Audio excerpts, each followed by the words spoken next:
Fuck around and find out.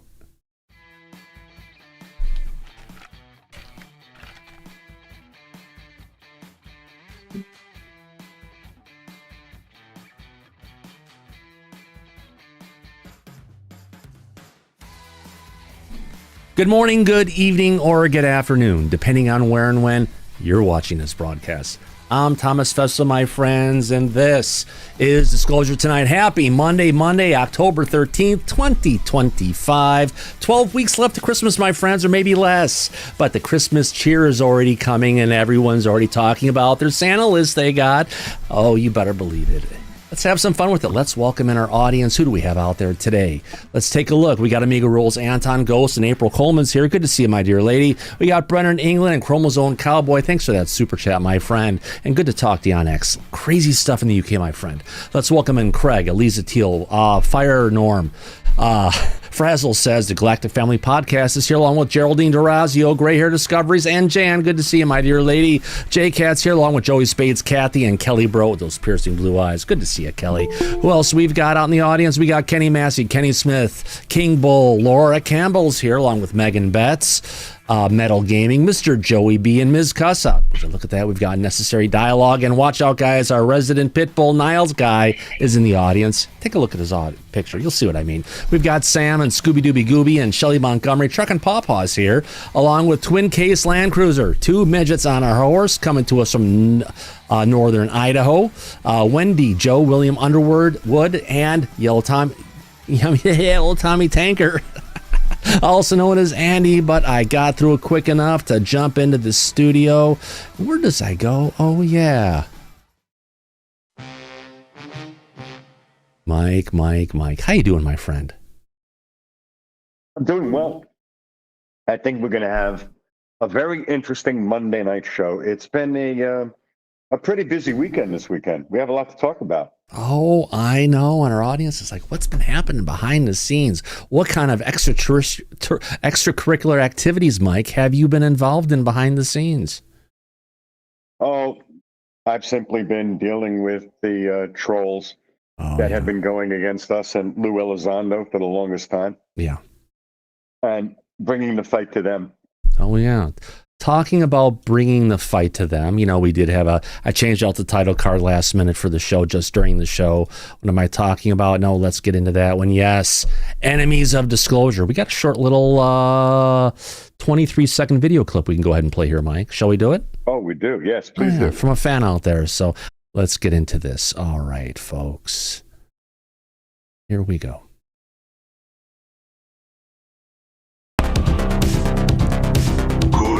Oh, God. I hope the music isn't copywritten. Oh, well. Let's just restart it. Mute it. It's all subtitles. Just mute the audio. It sounds so good, though. Screw it. I like it. Let's do it. You know.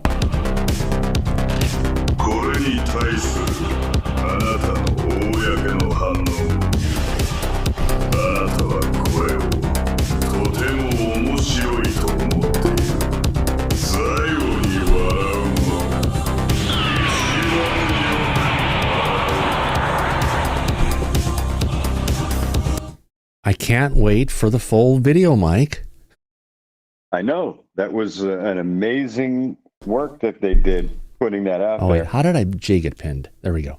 Yeah, an amazing work, yes. Got to have some fun with it. What's going on? What the hell's happening? Yeah, friends, Lou has been under attack again. He's actually been under attack for a long time. And it's being... Who's doing this again, Mike? Who are the two people? The second two, not the first two. And Red Panda Koala? The trolls? Yeah. Oh, yeah, those guys, exactly. Yeah, they were on for 5.5 hours today. A lot of good things they said. I'm glad I downloaded that video as soon as it was done. Oh, absolutely. Yeah. But very good content. Besides us talking about what happened, we actually have one of the participants from that space that happened today over on X, Reverend Darren Reed. Mike, do you want to handle this at this point? Sure. Darren is somebody who has been watching their actions on the community on X and social media for a while now, Yeah. and is well aware of both sides of what's been going on the entire time. Yeah. And Now as the a big result of that, we've invited him to come on the show and speak about what he knows. right now, one of the biggest things they've been doing lately, they've been saying that Lou Elizondo is behind the doxing of David Grush that came from his orders down to a couple individuals, which they had claimed at one time that they dox his information from the VA and that we're responsible for this. And this is Elizondo behind the scenes trying to hurt his friend, right? Right. Which makes no sense. It doesn't make any sense, but we're talking about people on X where they have 50,000 followers. They're making statements that are even getting, I hate to say it, even restated classic disinformation. First it's misinformation, then it's disinformation, even from people who are sitting in the House of Representatives, Anna Paulina Luna.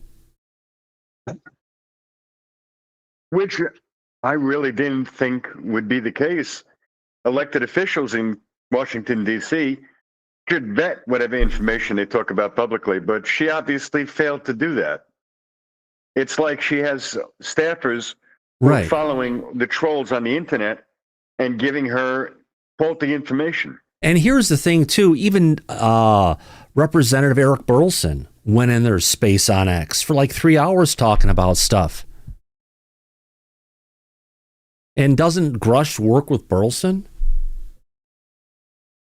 He does. He's a staffer for Eric Burleson. Yeah. So this really doesn't make a lot of sense, but they have been putting their narrative out, and they have been putting disinformation out against Lou, and it's only been escalating the entire time. Yeah. People who should know better about this stuff obviously don't, and you and I are surprised when we see them speaking publicly about this, right? Yeah, well, it just never ends, does it, Mike? It just doesn't stop. It continues. Even when people like Swan or LM, if you want to call it, put retractions out and saying, well, we lied. We knowingly lied about this stuff. They didn't say knowingly, but they sure as hell knowingly did when they made a bunch of these different statements. It's just, even though the retractions are made, they're still putting this stuff and spinning it, and they're all trying to attack Lou. And as I think Reverend Darren Reed was talking about that in his conversations, it's just gets old. It just never stops, Mike. Right. But the problem is because they can, they continue this narrative. People who are not knowledgeable and they hear this, they don't know what's true and what isn't. Yeah. So the damage continues. Yeah. Well, TJ Felony in the chat says they said LM was intimidated to say he lied. Oh, you mean, well, I don't think anyone's been intimidated, Mike, but except maybe some people have been pointed out potentially what the law is and how they cross the line. Could that be a more accurate example or explanation? I think I have a much simpler explanation. If LM was in fact actually threatened, he would have gone to the local authorities and filed a complaint. Yeah. The fact that he didn't indicates that he was never threatened. It's that simple. Yeah. And he's already a publicly self-admitted liar. So his credibility is shot and out the window at this point. And he is now forced to comply with legal proceedings against him and the people he has been speaking with. Yeah. So this is now an ongoing legal process. Yeah. And it's hard when you have these guys who don't have jobs, live home with grandparents or parents potentially, and they're on Twitter 4 or 5 hours a day just for one freaking space. And they do this multiple times a day. So they've got a presence going, and they've also got a big following of people who believe this stuff. And, people want to believe. Well, also They want to believe. Well, they want to believe, Mike, in something that's not real. Well, Whether it's a UFO at times and looking at a picture and saying, "Oh my God, yes, that's real," or spinning something against somebody. And I saw someone by the name of B going out there and just saying all these different things. I know these guys. This stuff is real. How dare you and all this stuff? And it's just like It just shows that they've casted a false light on myself, on you, on Lou Elizondo, and everything. And now they don't like it that they're actually going to get called to the card for the statements and what they've been doing. They're going to be held legally liable for all of the harassment, cyberbullying, cyberstalking. All of these things are illegal. Yeah. And they're going to find out the hard way that there's legal liability for those actions. Yeah. But what I would call it is the soap opera effect. Because if there is no content, and you and I both know that disclosure has slowed down immensely for all this past year, it hasn't gone really anywhere. Mm-hmm. And towards the end of this year, it doesn't look like it's going to go anywhere at the moment. I mean, even Burchett said nothing's going to come out unless it comes from the president, flat out. Right. Well, you've also said that publicly for years now. So, but the point is that for the public who are not aware of all of this information behind the scenes, they have the soap opera effect. They like drama.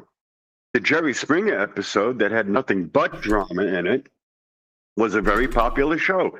So it seems like Tupa and RPK are putting their own form of drama out there by creating this false narrative about me, you, and Lou Elizondo. And they're getting attention for it. So this is why they do it.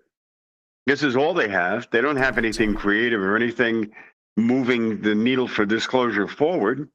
They are just busy acting like bad teenagers in their parents' basement and creating all of this false drama for clicks. Yeah. But what they don't know is there is going to be consequences legally for doing that. They've acted with impunity on the internet because they feel safe and protected behind their aliases, but they don't realize that in real life, in the real world, they're known, and they're going to be dealing with this not by simply changing their accounts online, but in real life with being served, having a knock on the door, and getting dragged into court. Like someone potentially getting deposed and getting sent documents saying, don't delete anything, keep it all. Although they've already deleted a lot of stuff, apparently. Yes, they have. And it was also that individual who was served has shared that in the space with Darren, with both Tupa and RPK, explaining what was in the protected correspondence between the attorney and this individual, which is going to be real interesting to see how that plays out moving forward. So, yeah, they seem to continue to dig themselves into a much deeper hole. It's going to be fun to watch where this ends up. Yeah, well, Necessary Dialogue just posted a quick reminder. I haven't put up the link for people to join in the back. That's put up. If you're in the audience, you want to join in, be part of the conversation. We have an open conversation. It's almost like the Twitter Spaces we were doing here, Mike, before Twitter Spaces happened. So on that note, shall we welcome in Darren? Yes, please. Let's do. Welcome, Darren. Thank you for joining Thomas and myself there on the show. Yeah. Hey, guys. Nice to be here. So what was your impression of that ridiculously long space today with them? Well, I think from what I'm seeing, I think I'm seeing a bit of fear. I think they've realized that their actions are going to have repercussions, and I think they're trying to roll back. You could see by the way that they were talking If you look at their prior posts where they're making definitive statements about, these false narratives that they're rolling out about, about Lou Elizondo and things like that. And now their language is changing because now they don't want to use those definitive statements because I think they know that there's some legal trouble coming. Oh, absolutely. There was a large amount of legal liability as a result of their actions. And they're starting to realize that they're not immune from those legal liabilities coming their way. And I also remember that in this space today, didn't you tell them or advise them that they're going to require counsel at one point? Yeah, well, just from everything that I've been seeing, happening in the community, with that one post that Ivan had posted, regarding, legalities and whatnot, that there's probably something coming down the pipeline for them that they're not going to be too happy about. And, it's like I told them, I said, if you guys are smart, you'll be getting your own counsel because, I've been seeing what these guys have been posting for years now. And, they've made some pretty outlandish, some pretty crazy statements about Lou Elizondo.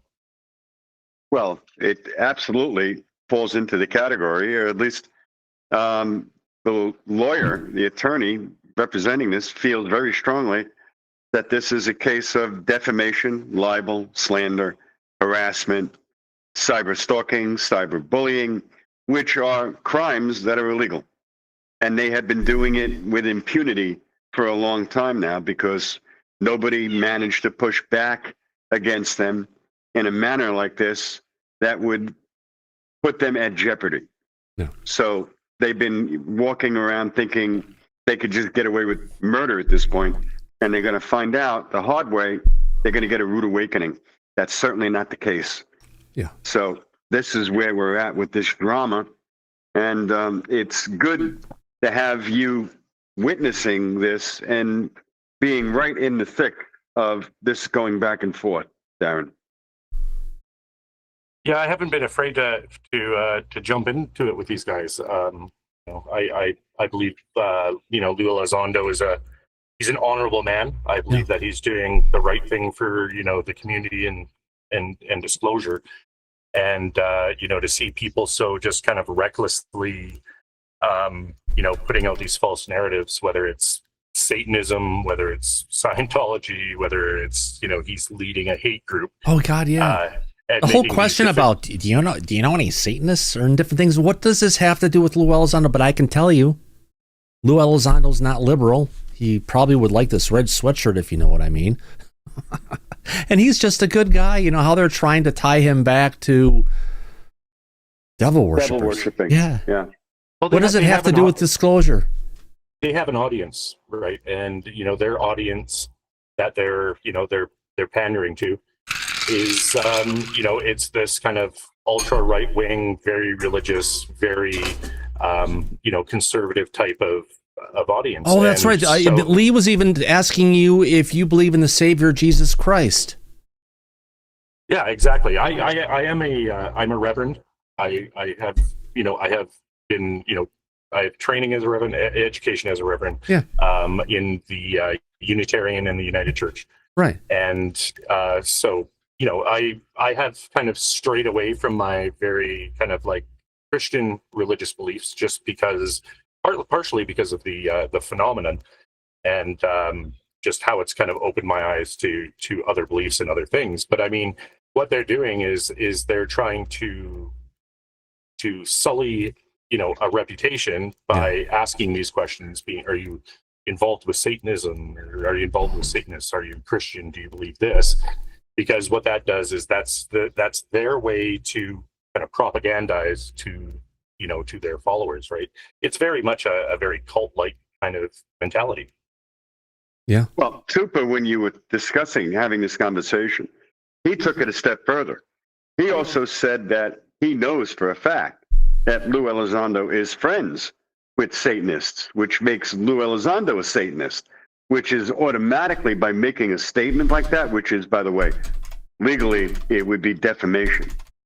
It's alienating any of the audience who are, in fact, Catholic, Christian, or religious from Lou Elizondo, but it was a false statement because Lou Elizondo is not a Satanist. So No. to say that he is, And to say That he's like is left wing or defamation. ultra left wing or different things, it just doesn't make sense. no, Well, and it's also not true. They like to do this guilt by association, Yeah. right? Right. They lump, especially with this narrative about a hate group, right? There was people who saw very early on what these people were doing within the community, what they were saying in Discord groups, and just some of these kind of gross, disgusting things that came about, and it wasn't an organized group of people. What it was is it was individual people who saw it and called it out.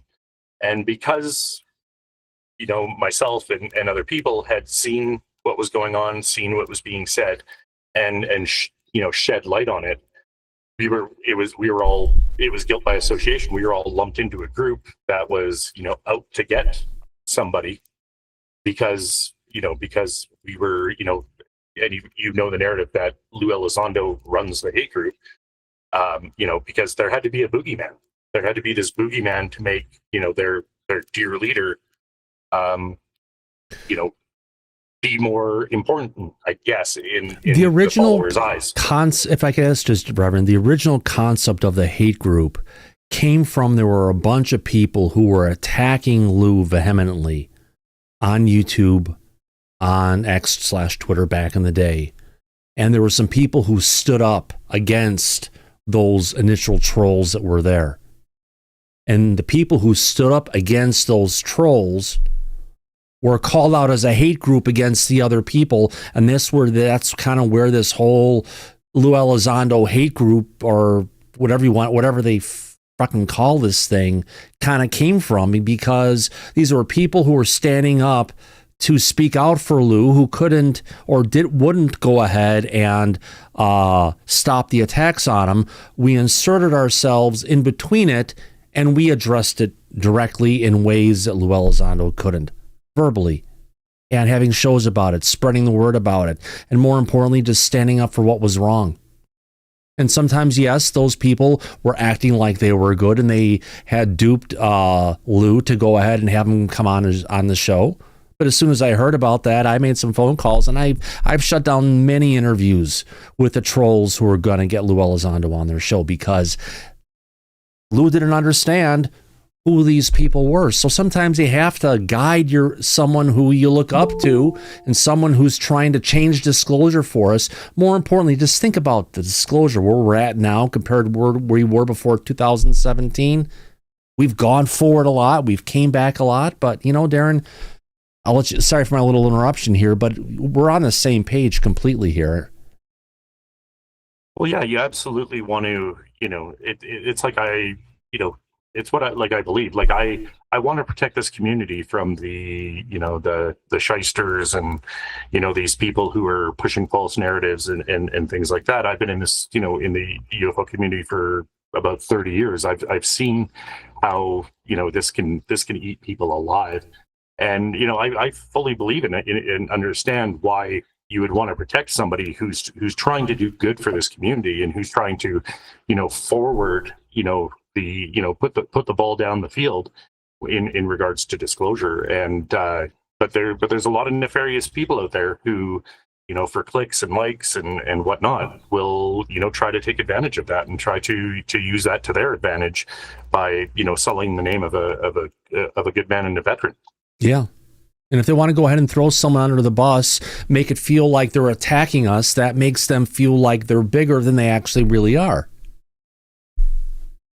Oh, exactly. It gives them a sense of power, and it makes their followers believe that they're following somebody who, is righteous. Because if you have 50,000 followers, you must be doing something right.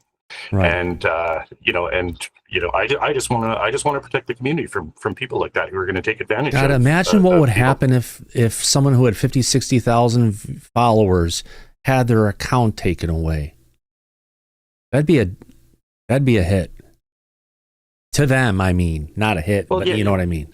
To these people, that's their life. Like you were saying, Yeah.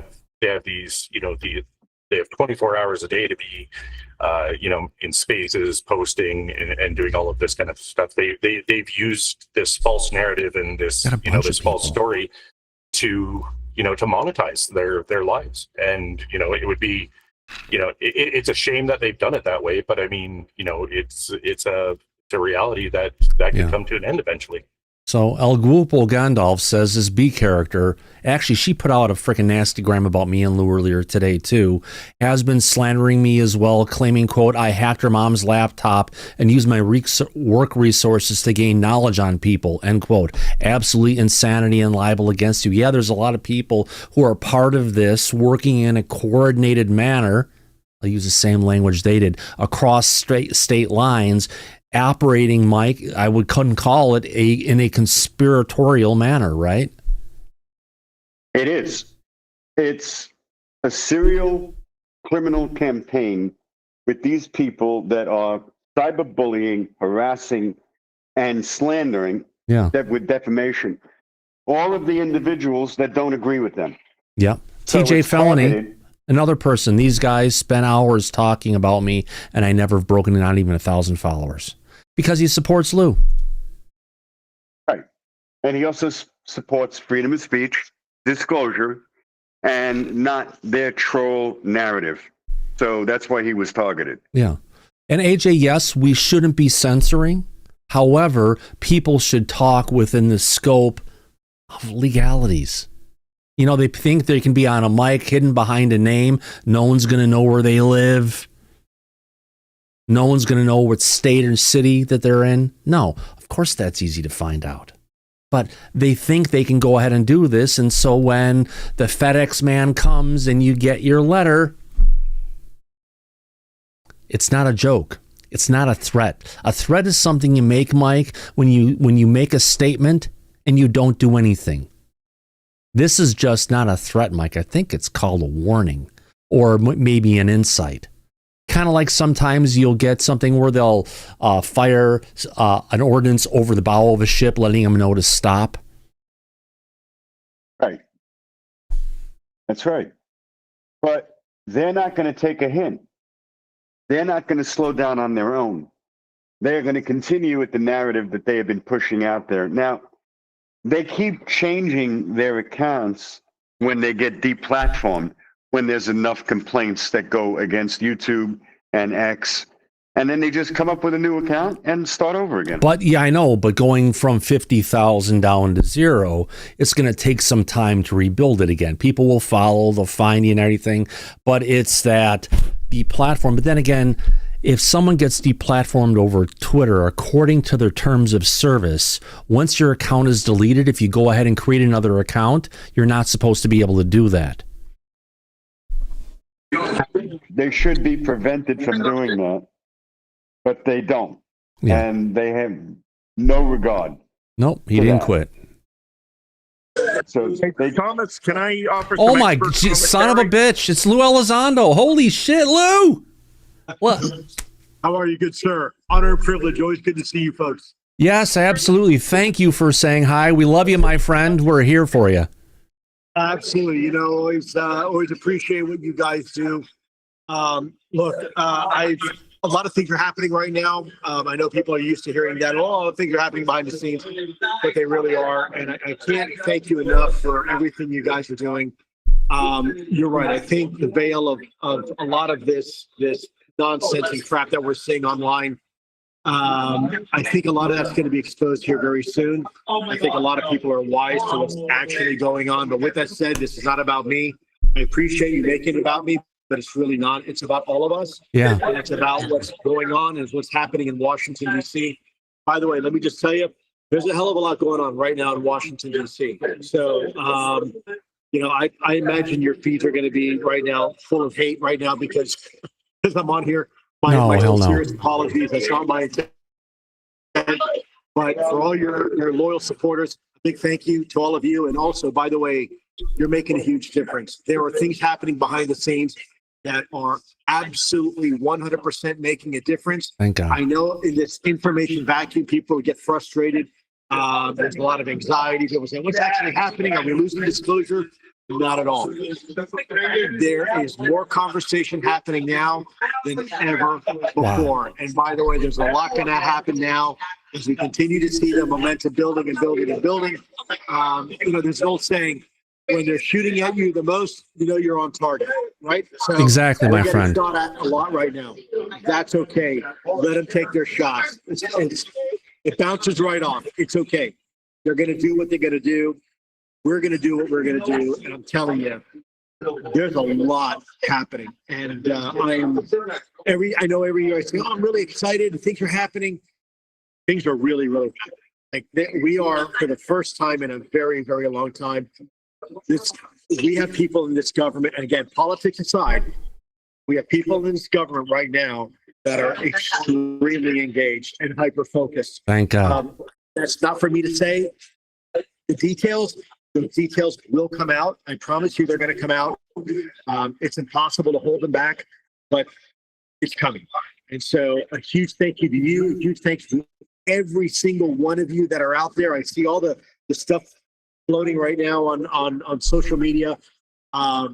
Thank you for what you do. Thank you for keeping the faith. I promise you, we're working hard. We're not going to let you down. We're keeping up the fight, and just wait till the next chapter. It's coming. Lou, the one big question everybody really wants to know. I'm a Gemini. I like long walks on the beach. What about that Gene sticker? Yeah. I'd like to buy a vowel, please.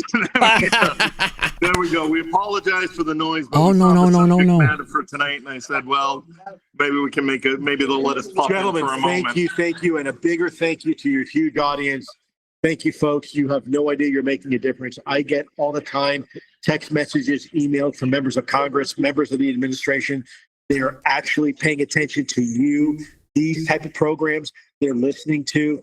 When you see some sort of weird name, handle on Twitter that's only been around for 2 days, a lot of times, a lot of them are haters, but some of them are actually some of our friends and allies in Washington, D.C. So just bear that in mind. People are paying attention and they are listening to you right now. Thank you, sir. I appreciate that. We appreciate that, Lou. We do. And for all the people who have been attacking you, me, and Thomas all this time, they're going down, brother. That's You know a fact. what? Those days are numbered. And you and I both know who they are. And Right. some of the self-consolation that I try to remind myself on a regular basis is that, look, we've been doing this for a long time, and we know exactly who these guys are and these gals are. The funny thing about that type of behavior, it usually self-corrects. They usually wind up taking care of themselves over time. So anyways, that part of the story has yet to come out, but don't worry. We got you loud and clear. We know what's going on. We know who are the agitators. We know who are the profiteers, and we also know who the good guys and good gals are. So thank you very much for everything that you guys did. Thank you, sir. We Well, appreciate everything Thank you're you, doing. brother. Thank you for I everything appreciate you've what done, you Lou. do. Sorry to interrupt you guys. No, no Sorry, interruption. didn't mean to ambush you guys. Sorry. Oh, no ambush. Wow. You're welcome anytime. You know that. Good to have you. See, things are happening in the administration. It's going to happen. Wow. Yeah, about time. That's breaking Son of news. a. Well, for those people who always say Lou Elizondo always just stops by our show all the time. First time in a while that he's done that. Holy shit. Well, because there's a lot going on, especially what we're talking about now. And also what's going on in Washington, like he broke the news on just now. Yeah. I mean, Right. I changed out the freaking title card, but I had the title card with Lou on there, and son of a bitch, he shows up. Thank you, Gene. Thank you, everybody. Wow. So things are happening. You heard it, folks. You heard it like we heard it. Unfiltered, unedited, Lou Elizondo calling in, telling us things are happening in Washington in ways we never would have imagined to a degree. It's moving forward, my friends. So it may be quiet because of the shutdown, but it sounds like there's magic happening, Mike. It does. And we're going to find out pretty soon. It's good news. Yeah. It's been a while. We've been waiting a long time for this. It's about time. Yeah. Happy to hear that. And our good friend Lou is hard in the fight to get disclosure moving forward. So it's nice to get an update like that. Yeah. Yeah. Everyone's just really happy that he showed up. And I was just in the conversation, just paying attention, for, let alone the comments. Luke couldn't see him anyway. But yeah, wow. You know, and I'll say this, Kelly Broad, you're as blue as your eyes. And I am as red as my sweatshirt. But we both get along. You say something on one side, I say something on the other. It's like, yeah, but we get it. We don't have to fight and go against each other. And that's the magic of America, right, Mike? Everyone can think their own ways. At least you're supposed to be able to think your own ways. We may not agree, but we get along. And that's how really disclosure should be. Doesn't matter if you're on the left or you're on the right. We all have a goal. We want the fucking truth. Doesn't matter if you believe it's a seagull, if you believe it's a UFO. If the facts show it's a UFO, all we want is the facts. All we want is something to happen. We do. And we have people like Lou in Washington trying to make this happen. So the criminals out there that are attacking us and trying to be enemies of disclosure, which was now the title card for the show, for this episode, they're going down. And Lou is well aware of everything that's going on behind the scenes. Yeah. So we're having progress with disclosure, progress against the criminals out there. And I think as we get closer towards the end of this year, the 4th of July is going to come early. Oh, it's yeah. going to be fun. I need to go change this really quick. Talk for a second, Mike. Let's get Darren back in the conversation. We got other stuff to cover and everything else. I just have to go and change the title for the show really quick because it no longer applies. My goodness. Yeah. So Darren, what do you think about Lou's announcement about disclosure? It's good news. What do you think? I think it's great news. It made me really happy to see him, to know that he's still in the game, and that he's still focused on this. Like I said, that guy's an honorable man. I have a lot of respect for him, and it was an honor for me to even just be in the same room with him with this. Yeah. Well, listen, Thomas and I are very close friends with him and his family, and we've been in this fight together for a long time now. So I'm glad that you were able to see firsthand for yourself the progress that is ahead of us. It's been a long time, and it's long overdue. So we're looking forward to it. He's doing good work out there in the trenches to move the needle on disclosure forward. So we're happy to support him and everything that he does. And eventually, when the truth comes out, which he said will happen soon enough, we'll all be benefiting from that news and that information. Yeah. This is what it's really all about with disclosure. Yeah. That's the real disclosure. Saying Lou like that reminds me I need to be on a diet. Yeah, he looked good. Oh, He was looking really good. Oh, yeah. Yeah, he definitely looks like he lost some weight, Nancy. Absolutely. But maybe I'm going to get that monthly shot starting this week. Yeah, it looks like he's down to his fighting weight again. So. Oh, yeah. Well, he's there. He's on the East Coast because that's where Gene's at. Gene's not out in Wyoming. No, he's in Boston. Right? Yeah. So, yes, he is. So this is real good breaking news. Oh, it is. It is. And more importantly, we haven't brought up, and maybe we have, but Darren's gotten funding. Reverend Darren has gotten funding for creating a movie, a video, a piece, and some decent money behind it to go ahead and document and he's been taking screenshots, downloading videos. Mike, you may have some of those videos we can find back from from about a year ago or so, March. Yeah. He's probably got them already. And if he doesn't, we can certainly help him out and work with him on that. Well, if he be a does, pleasure. we can, because there's some old videos that were out there from around August. I'll have to remember when. I've got screenshots of the stuff trying to figure out where are these old spaces. Of course, they were deleted for what do you want to call it? Convenience. Right. Yeah. But no, Darren, I'm sure, has everything well documented. Oh gosh, yes. Yeah, I've been keeping documentation basically since kind of I started on this. I've always wanted to do either a book or a documentary, and now that I have the time, that's kind of been my focus. It started off a lot different. I can say that the topic of the documentary has now changed a couple times, especially with everything that's going on in the community, at this moment, the narratives that are being pushed, and those types of things. But yeah, it's going forward. Still in the writing stage right now, looking at hoping for the spring for shooting, and then it's going to be editing and trying to get it out there. So Yeah. Well, hopefully there will be some good things to come up around Christmas time to go ahead and give you some additional meat to fill in between those great pieces of bread. yeah, I hear there might be some gifts at Christmas. Oh gosh, yes, There absolutely. will be definitely some gifts, and there will be direct knocks on people's doors around that time. Oh yeah.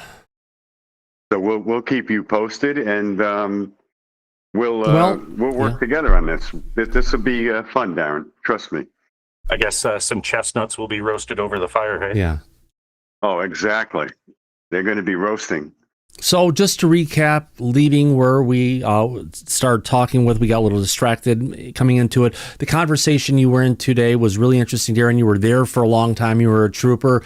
What would be your final takeaway of the conversation? Because you were in it, we weren't. We were more observers. What are your thoughts on Lee coming in? What are your thoughts on where Tupa was at the end?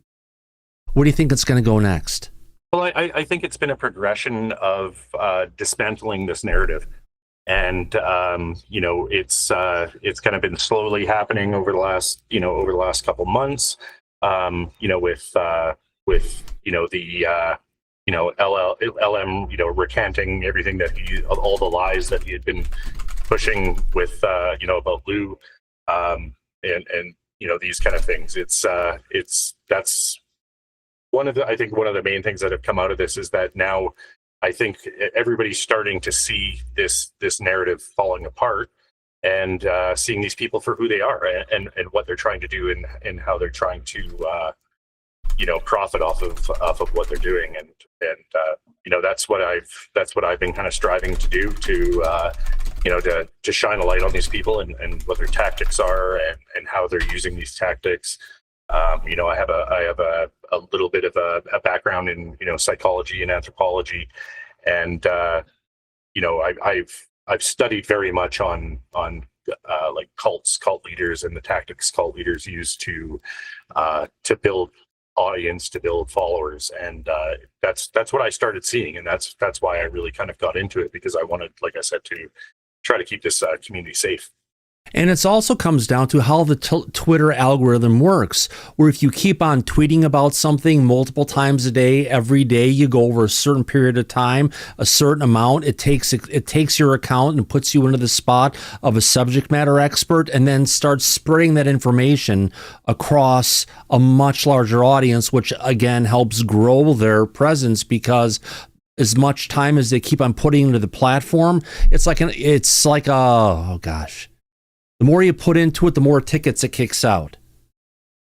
Oh God, it's like a redemption. God, you're probably maybe old enough to know they used to have those places. They have the redemption tickets. You play all the games. They kick out the tickets. You get a prize. It's the same way, absolutely. Like Chuck E. Cheese or something like that. It's the same concept. The more Dave and Buster's.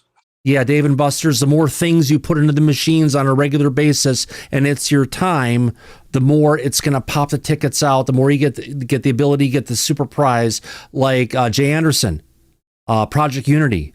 He he was doing engagement farming for the longest time. The more he did engagement farming, which is taking other people's content, like Red Panda Koala does, putting your logo on it, pushing it out there, and putting some text about that and a story to go along with it. Maybe every single day you do that, it adds in to the system, and the more things you put into the system, you get promoted and you get promoted. And as you're creating engagement for the system with your works, it then gets to a point to realize, wow, this guy's generating all of this revenue. Let's start going ahead and sharing it with him and encouraging him to do more. And it does this irrespective of whether it's good information or it's disinformation or misinformation. Yeah, and when you have 24 hours a day to be able to sit around and master an algorithm, Yeah. You get pretty good at it. If you look at these guys and the way that they post and how they post, it's a lot of repeated posts. They they will posts that they post 2, 3, 4 months ago, and it's repetition. They just keep repeating it, especially the ones they know get some play, and and that's how they beat this algorithm. That's how they get this. How they get this message out, right? Now, what about Pop-Tart? Pop-Tart had made a post or put something out there and said that these guys were funded by the director/producer of Stephen Greer Mike videos. Mazzola. And the guys from Third Phase of the Sun, the Kissing Cousin brothers. Those guys. Definitely. Face of the moon.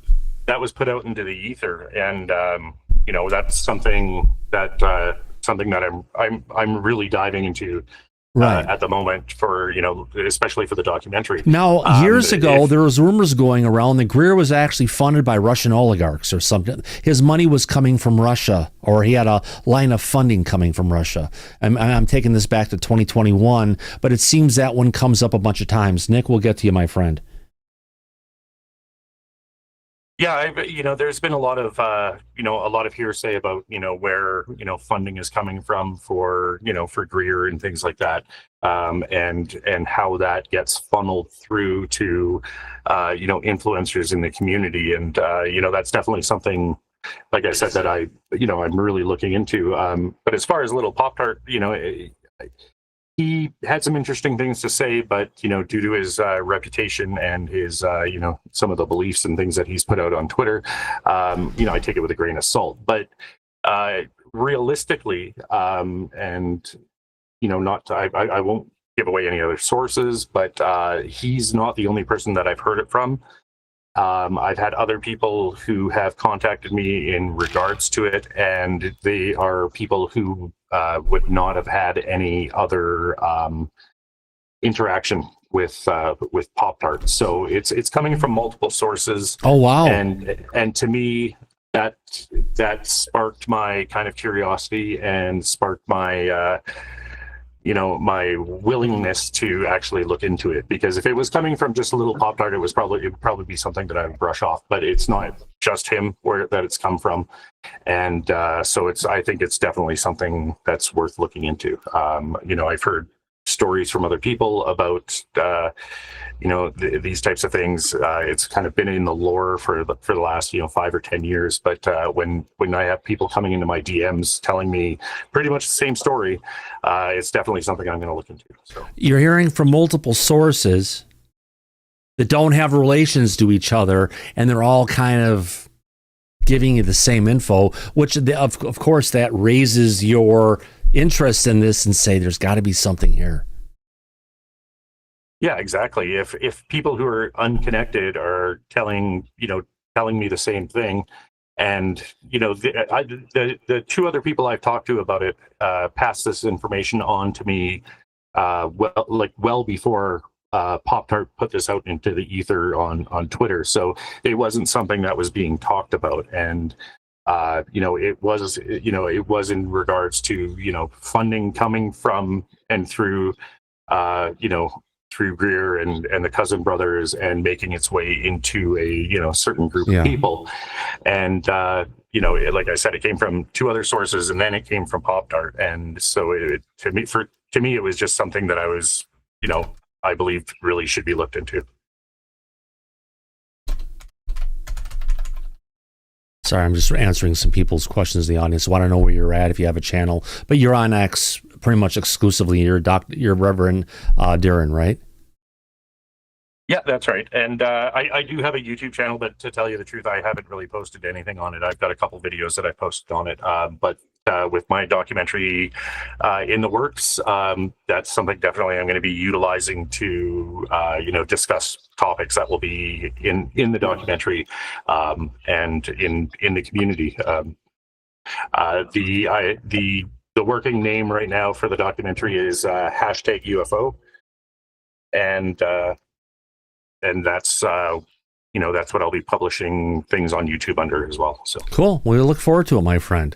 Appreciate you being here. It was an interesting conversation you were part of today.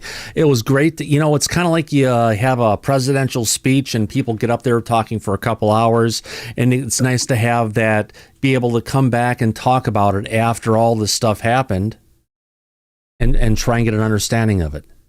Yeah, it's definitely good to kind of sit back and debrief when you're in the thick of it and emotions are running high.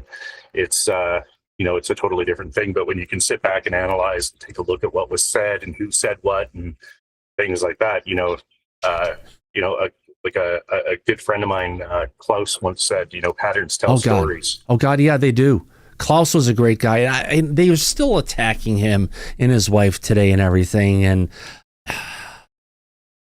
we miss Klaus. Ridiculous. We miss him. It's brutal, the innocent people that they'll go after because a lot of times it's because they know that if they go after these people who they've driven off of the platform, that these people aren't going to fight back. It's typical schoolyard bully tactics, and and that's what they resort to.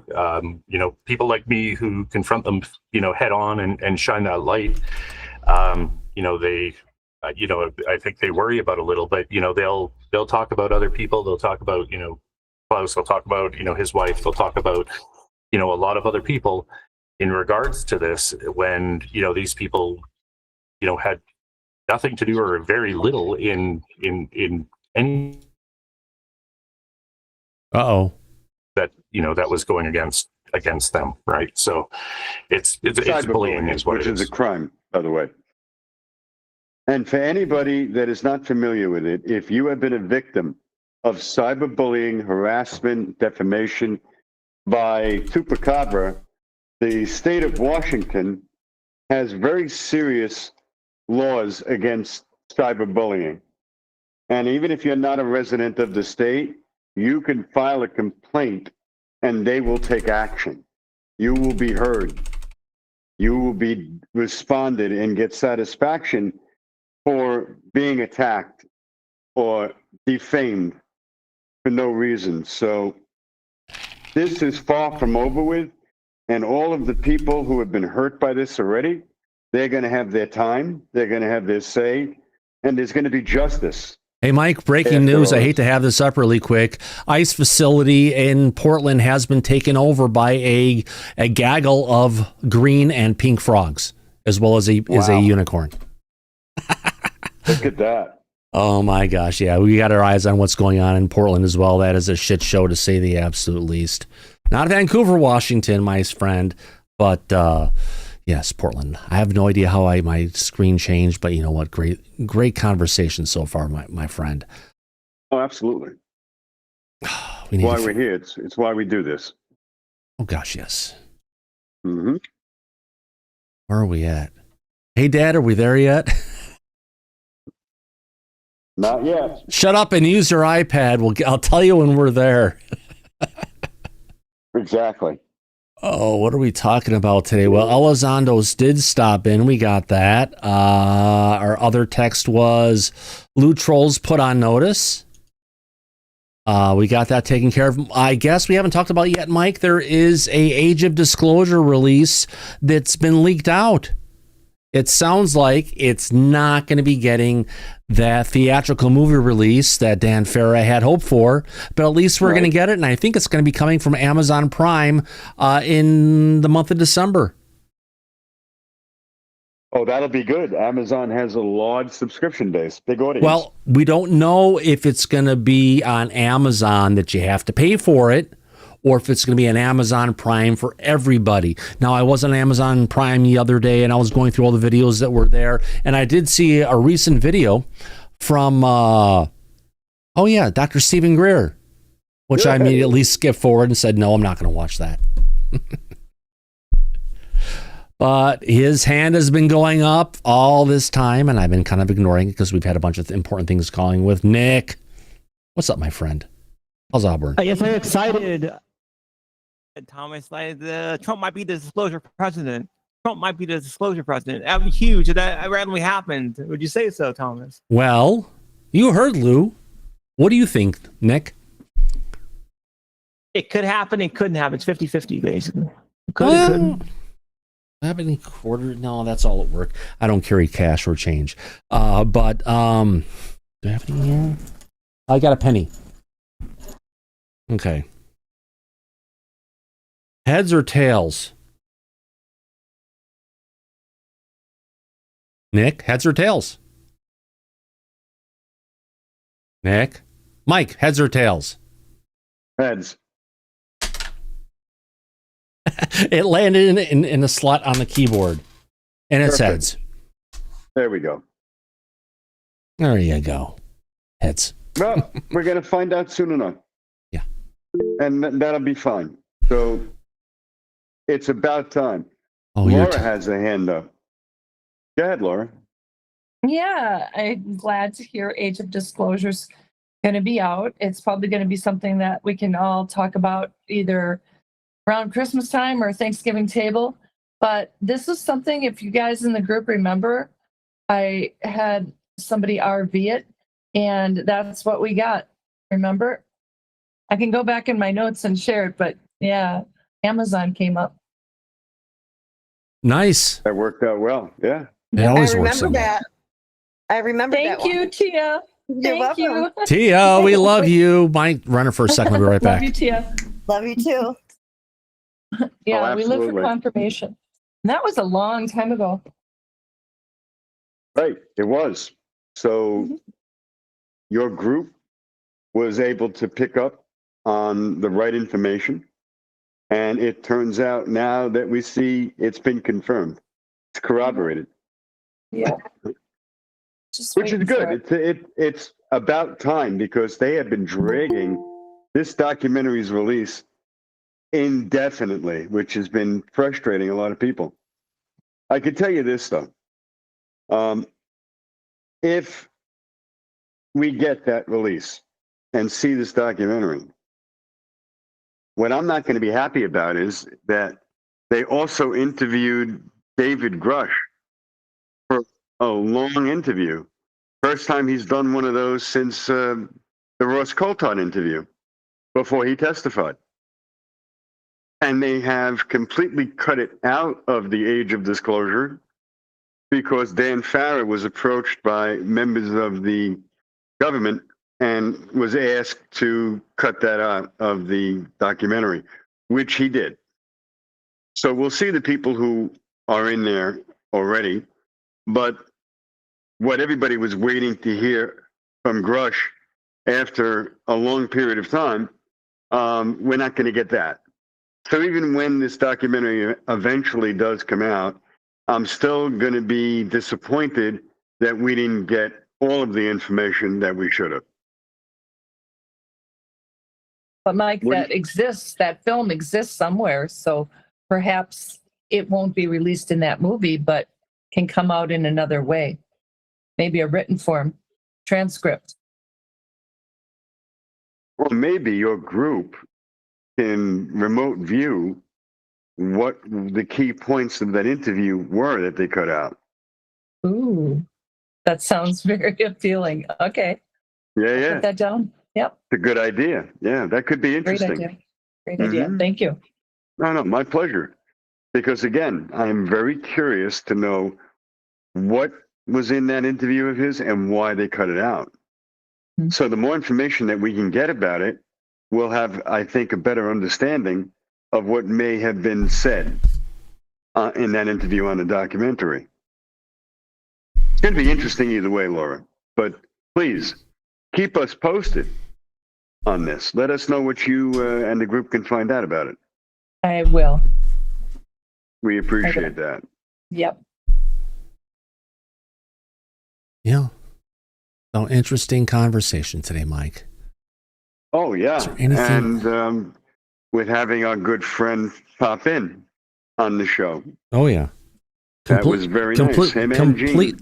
Completely unexpected. Right. It was. Props to Gene was for an- going ahead and yeah. doing the work to, I guess, get together with Lou somewhere on something. And not just that, but to bring him out on a call is amazing. Yeah, it was a lot of fun. And it was good to get his update on what's really going on behind the scenes. Yeah. I'd have to agree with you absolutely, completely, my friend. All right, I am verklempt. Good stuff happens to people who put in the hard work, I guess, but that's what life is about.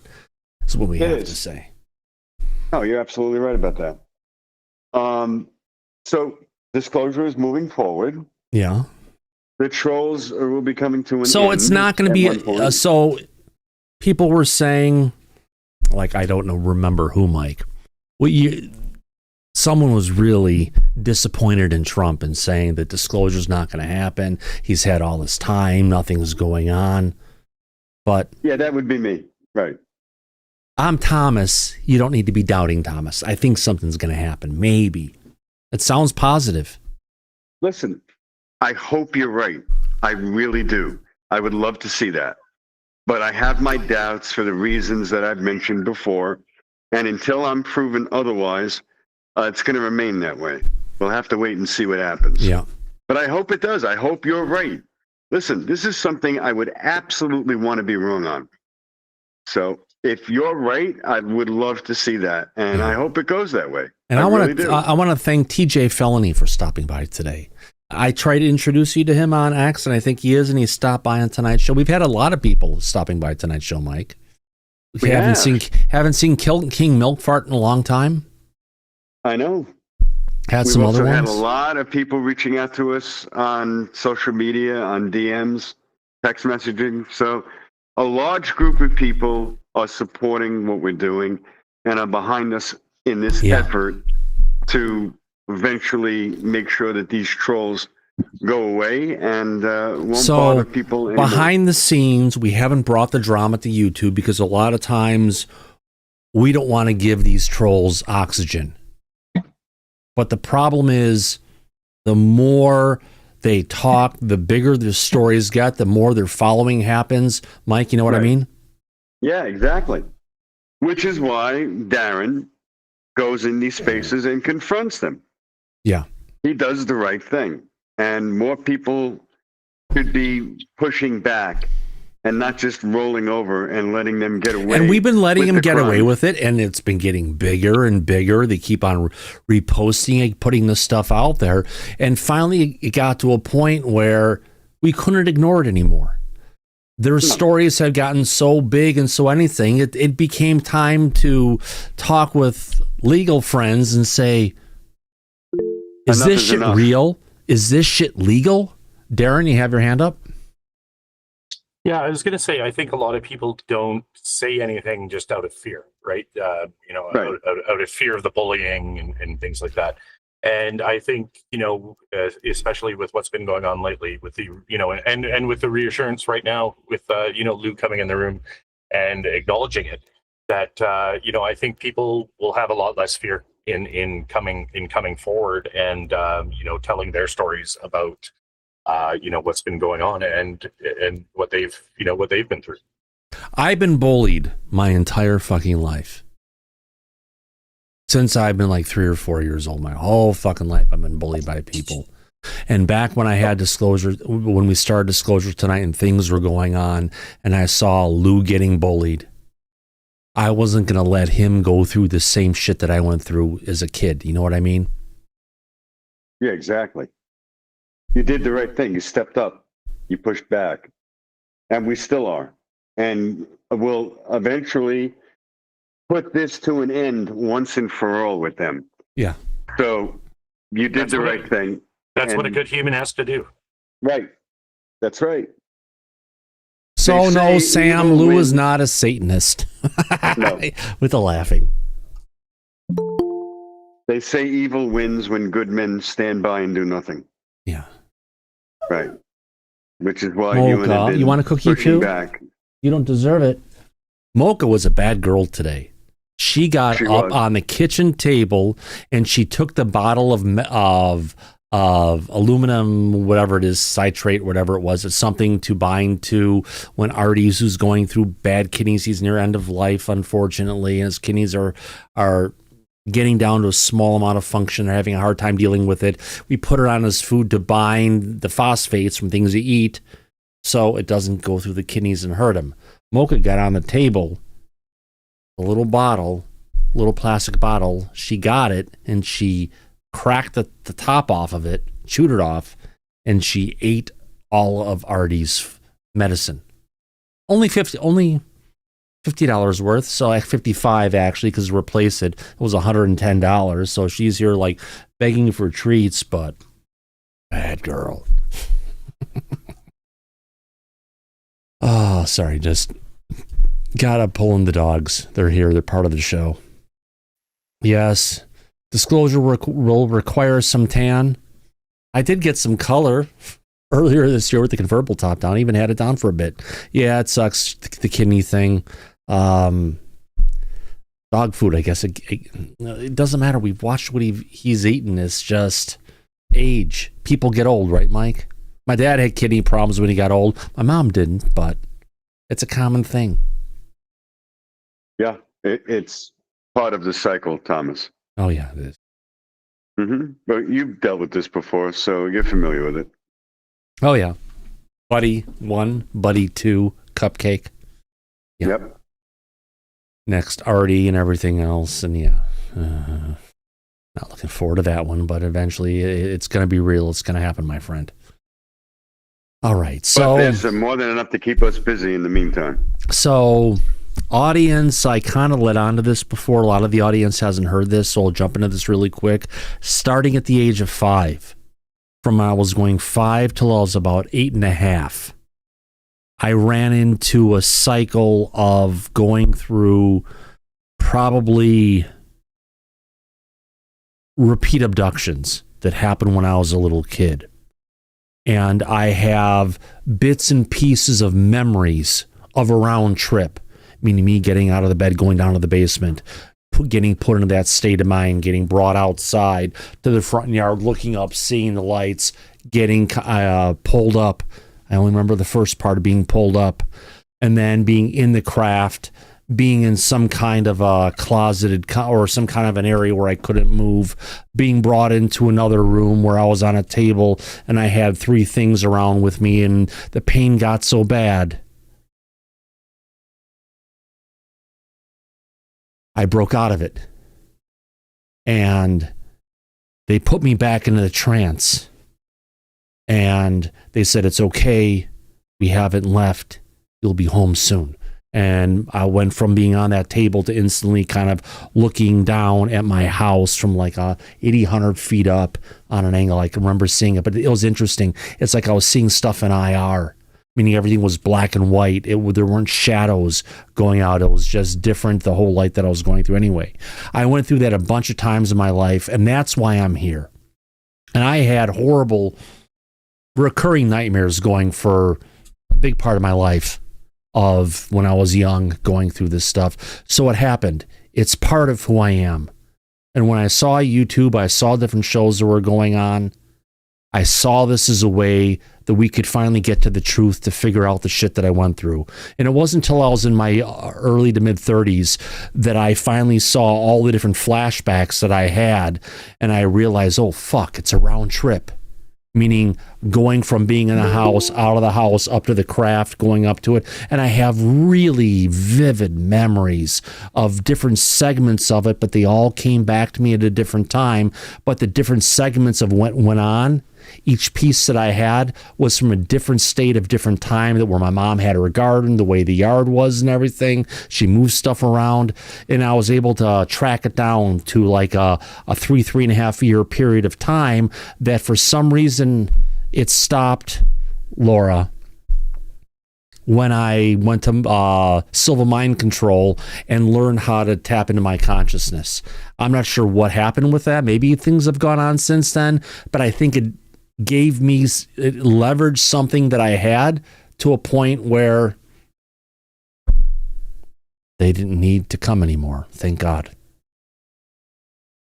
They've destroyed my immune system. I've dealt with this. I've been in the hospital too many times to count. I have leukemia. No. I have non-Hodgkin's lymphoma. No. My numbers are way off. I guess they're coming down. We don't know what the fuck you have. You're abnormal but inconclusive. And I've been dealing with these diagnoses since I've been a little kid. Too many times in the hospital for them not to know what happened. But it's just something that I dealt with. And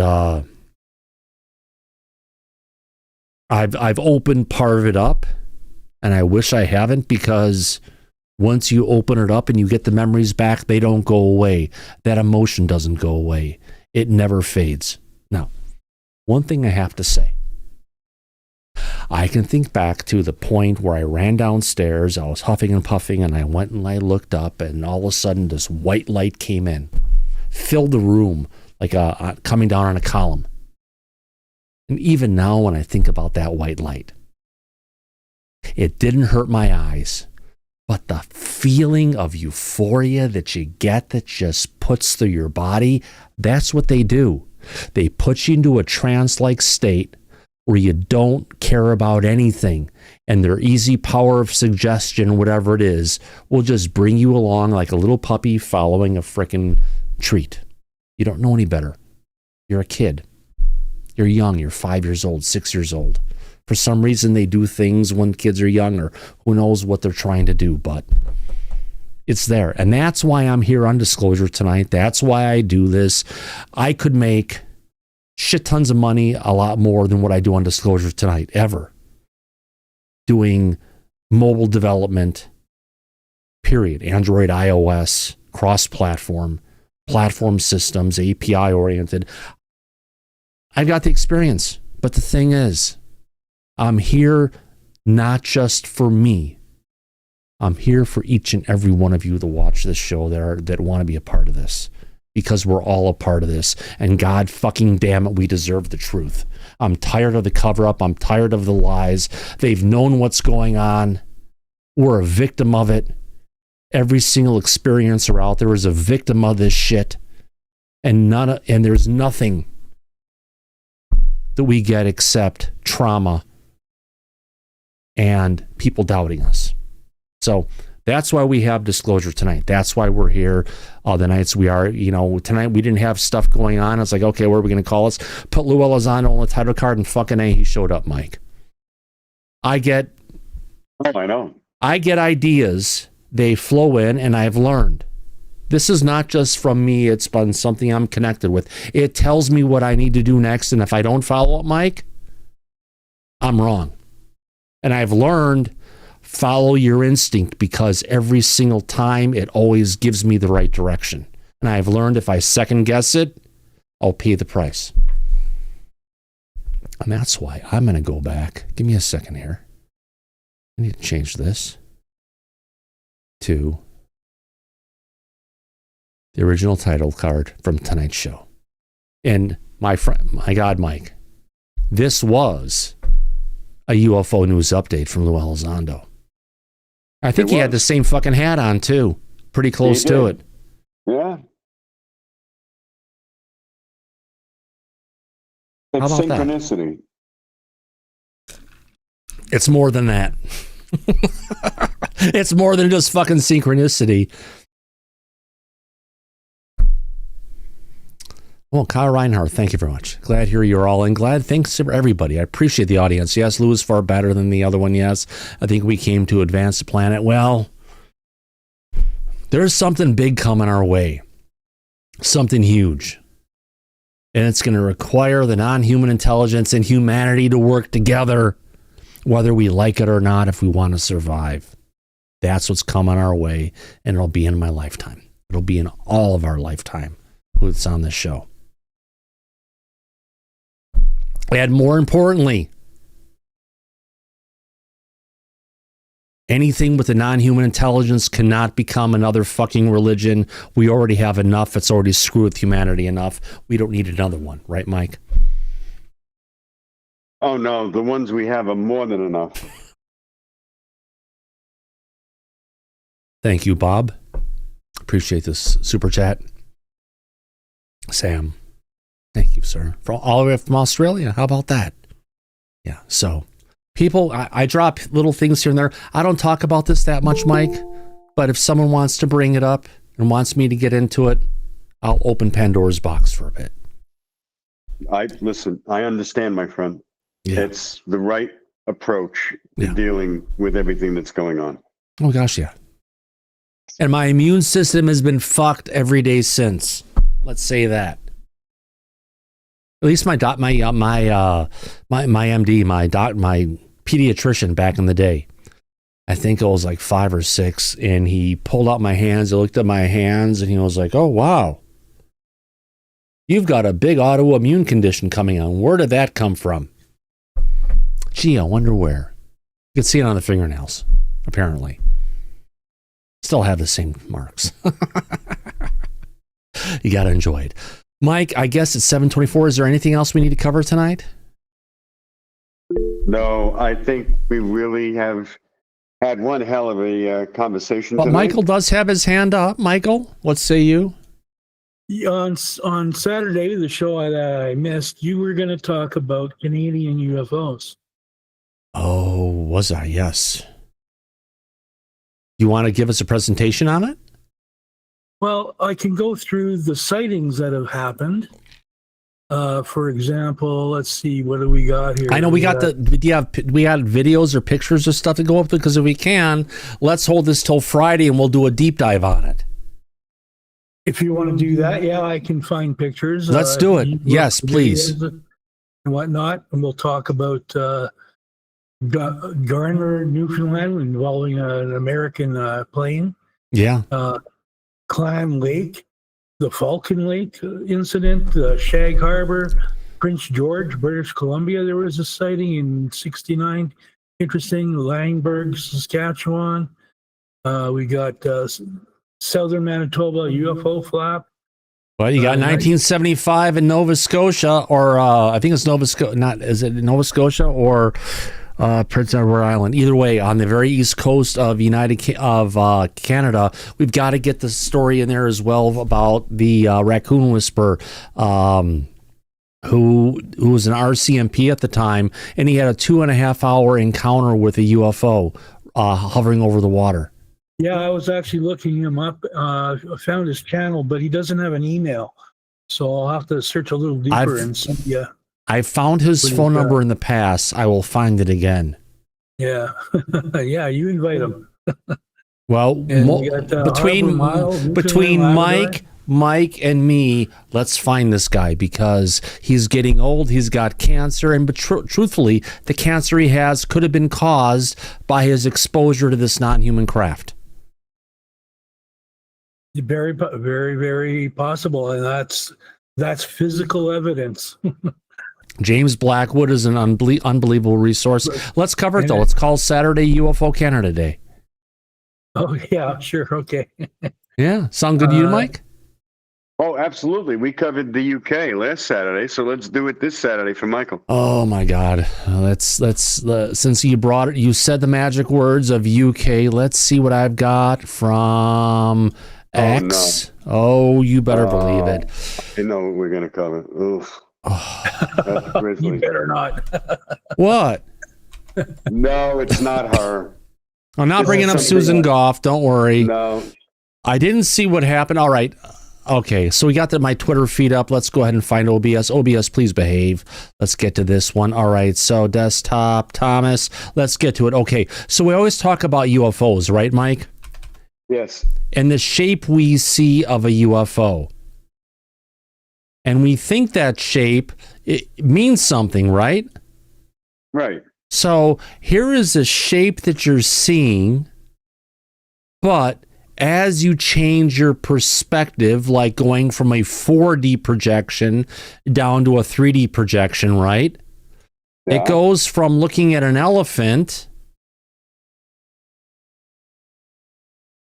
but it's actually two giraffes. So when we see UFOs in the sky, we're seeing one thing, but in reality, it may be something else. And that's where people say, oh my God, Mike, it transformed from an orb into a plane.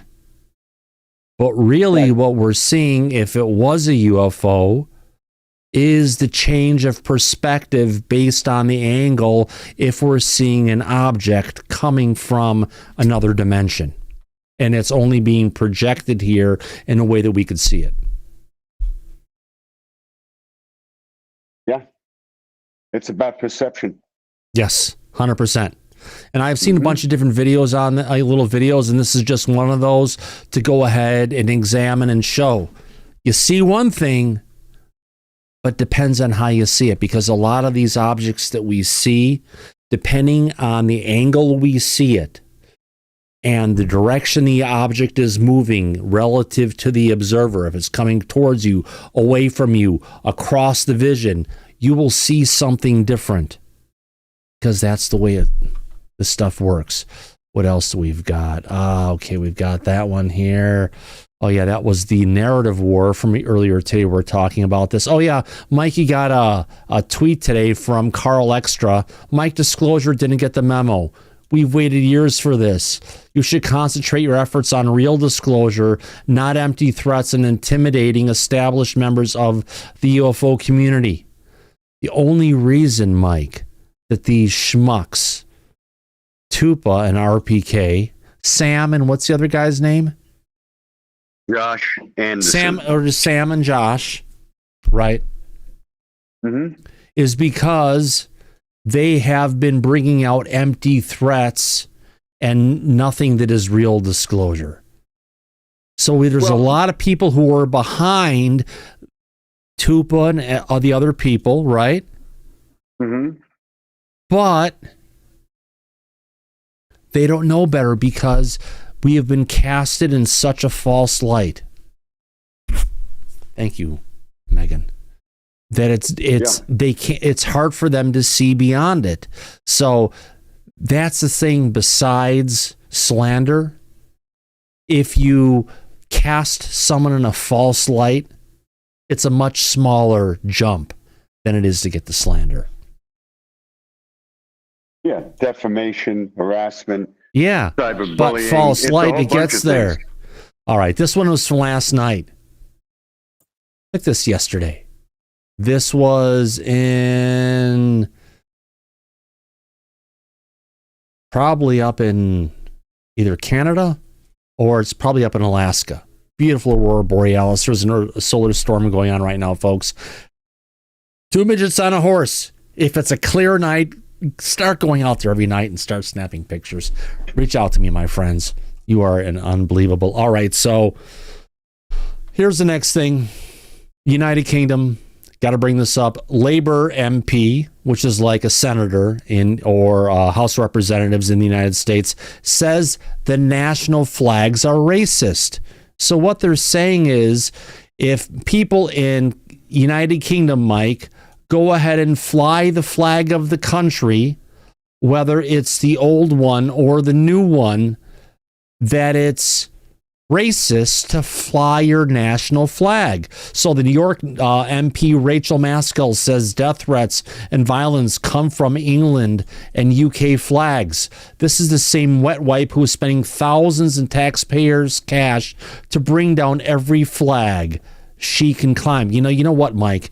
This is a situation where the people who are coming in under amnesty and they're refugees should love the flags of the country that is bringing them in to give them a new life, not to say it's a racist threat. What the fuck is going on in the UK? Seriously. It's beyond ridiculous Yeah. over there. And it's getting worse. It seems to be escalating. You and I have been covering this for a while now. I know. It doesn't seem to be getting any better anytime soon. Absolutely. So that's what's going on in the UK. If anyone didn't see it, SpaceX launched their ship tonight, Starship. It worked. Everything went as it's supposed to. They didn't do the landing at the what do you call it? At the launch facility, for the main reason they're changing the way that it lands. Rather than coming in like this and trying to bring it in and coming down, they're coming in more of a direct straight down approach. And because they're practicing the straight down approach, they don't want to damage the towers. But their straight down approach came in perfectly over the ocean, where in the Gulf of Mexico, it came straight down and worked perfectly. All right. Another story we didn't cover yet tonight, Mike. Dennis Asberg. Isn't Dennis? Yes. Beatrice Villaro's fellow scientist. But he's the guy who discovered the Baltic Sea anomaly. He did. He's an oceanographer. That's correct. Yeah, so as it was reported, apparently it was over 50 mysterious lights in the Lu Archipelago. The fishing trip had just begun in the morning. The sky filled with strange lights. Not 10 of them, more like 50, maybe 100. It was terrifying, says fisherman Robert Carlson. Carlson, yeah. So I said 50. That's 100. Yep. Julian, YouTube has banned the flag of England. Oh, Mike, we got to start putting that up. Are you kidding me? No. Maybe they are. Well, the Union Jack? That's ancient history. Julian, send us an email. Let's find out where that's at. Yeah, there's a bunch of stuff out there. Oh, coming from Little Tupa. Red Panda. He actually, this is another version of engagement farming, Mike. Right. Red Panda takes someone else's video, puts his watermark on there, in addition to the original person, reposts it, and doesn't give credit to where the original video came from. In this video, you can see you've got a commercial jetliner moving along with another object that looks like it's moving in parallel with it directly. This, I'm going to say, is a dead pixel on the display, but you can see that you've got that plane moving along with another object, and this aligns to the same stuff that we've seen here in the Pacific Northwest, where you have a chevron-shaped object moving along in concert with an orb. So if this is an orb and what we're seeing moving along, although this thermal camera can't pick it up in Pennsylvania, if you had a thermal camera that could observe down to 60 degrees negative 60 degrees Celsius, in addition to this little orb, you would see a chevron-shaped craft. But those cameras, Mike, that let you see down to negative 60 degrees Celsius, cost $12,000, and they only have a resolution of 320 by 200, like the Sega Genesis had back in the day. It's pretty low resolution. Yeah, so it's low resolution, but it's still there. So although it's great they're picking up the actual objects going along with it, just know, folks, these are the things you can just see. These aren't the things you can't see because the equipment isn't good enough. All right. According to multiple sources, yes, we're getting November, December 2025. Oh, man, we should have asked Lou about this, but that's okay. Usually when Lou comes in, says this stuff, we go along with it, and we're happy with the information we get. Let's just say that. Timbercheck confirms that when Congress reps go overseas, they are set up in blackmail situations, Mike. They get our representatives to sleep with people, and then right before voting on important legislation, they're threatened to vote a certain way. Let's hear what Tim has to say on this. This is pretty telling, and it shows why the state of our politics, why things like UFO disclosure can never get passed. What happens is you're overseas, you're sitting at a bar, and they know what you're into, guys, gals, combination thereof, drugs, whatever, and they'll hook you up, and you're thinking you're the stud, your wife's away, nobody will know, halfway around the world. You end up sleeping with somebody. Next day, you're flying back to America, you're front row at the church, and then you're getting ready to make... Mike, I just have to say this. He started off saying, Yeah. doesn't matter what you're into, guys or gals. And then talks heard about the wife. Mm-hmm. It's so much easier if people in Congress would just be out of the fucking closet, wouldn't it? Yeah. That way they don't have to have. That way they don't have to have the wife on the side to carry their purse. Right. There you go. Good Yeah. point. Exactly. Let's play the rest of this. Like a key vote, and somebody comes up and whispers in your ear, "Hey man, were you in a motel room with a girl in Istanbul or something?" And he's like, "Oh crap." He goes, "Man, we don't want that out." And he goes, No, we don't. We're not going to put that out. I said, "If you can help us on this little bill, though." Now that's the way they used to do it, and I'm not so certain they don't do that now. Wow. He's tell. I can see, Mike, why some whistleblowers want to talk just to Tim. Well, He's they a do, no-nonsense because- guy. Yeah, he's down to earth, and he's not part of the Wall Street bullshit that goes. The Washington D.C. bullshit that goes on. Yeah. Well, So they wanna meanwhile, talk to him. yeah. Meanwhile, in Miami and Globe, Arizona, they've been getting some heavy-duty rains. Don't worry about it, folks. This stuff happens every year. We're just seeing it on video for the first time.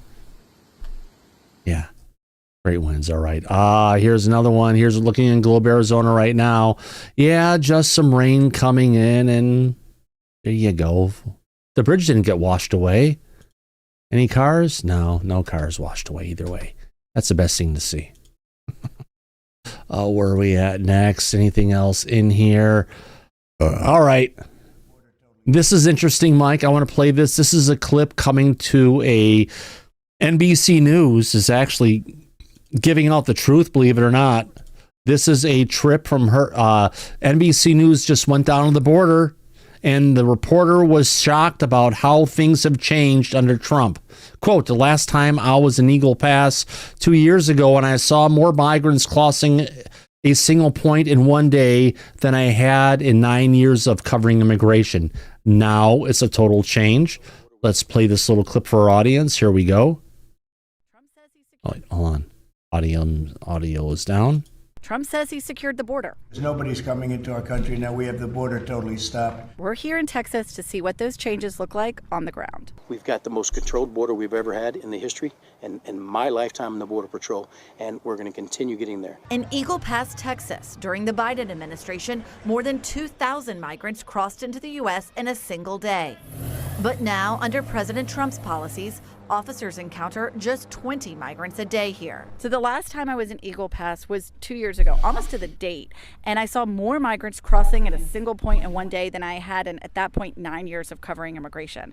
They were cutting through this barbed wire here and coming across the Rio Grande, sometimes with parents holding their children on their backs as they crossed the water. We saw a lot of rescues. We saw people bleeding as they came under this barbed wire right here. And then we saw hundreds gather under a bridge. They were taken in, processed, and then released either to ICE or elsewhere to pursue their asylum claims. Now it's a total change. People aren't taking that risk to come across because the end of catch and release is a deterrent in itself. And then with the level of prosecutions we're doing for smugglers and for those entering the country illegally, you add that added deterrence. We've been out here half the day now, haven't seen a soul. We patrolled the river, haven't seen anyone there either. What we're seeing and what we're hearing from the Border Patrol chief and the agents on the ground here is that anyone who crosses now is arrested, prosecuted, and turned back over into Mexico. You simply cannot cross through here anymore and claim asylum, no matter what your claim is. Mike, Trump what the said- hell happened?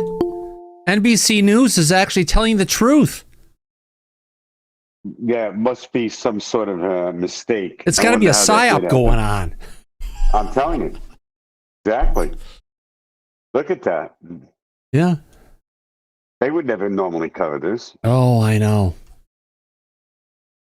What else do we Must be have? a slow news day. Oh yeah. Okay. Forget about that one. All right.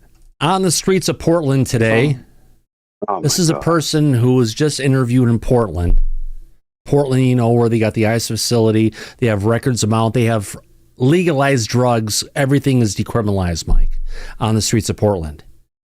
Listen to this poor soul with regards to this interview that was taken by Kevin Dahlgren on X, and who gave permission for this interview. Let's play this clip. How long you been out here, brother? A few weeks. Where you from? I don't know. You don't remember where you're from? No. But you're new to here. I don't recognize you. Yeah, I know. So you just ended up in Portland? Yeah. Do you have a lighter? This is an armed security guard trying to help a homeless woman in Portland, Oregon. There's so many homeless now. The local businesses have had to hire these guys because there's just the police aren't able to do enough. I just witnessed a man in a nice car pull over and proposition a severely mentally ill homeless woman. Usually they'll offer $5 to $10 or drugs. In this case, she said no, but he will be successful. He will get her home. This is just the unfortunate reality of the streets. This person behind me can barely stand. He's very likely used fentanyl the last 20 minutes. He'll be like this for about a half hour. Portland is a hellhole. Portland is a hellhole.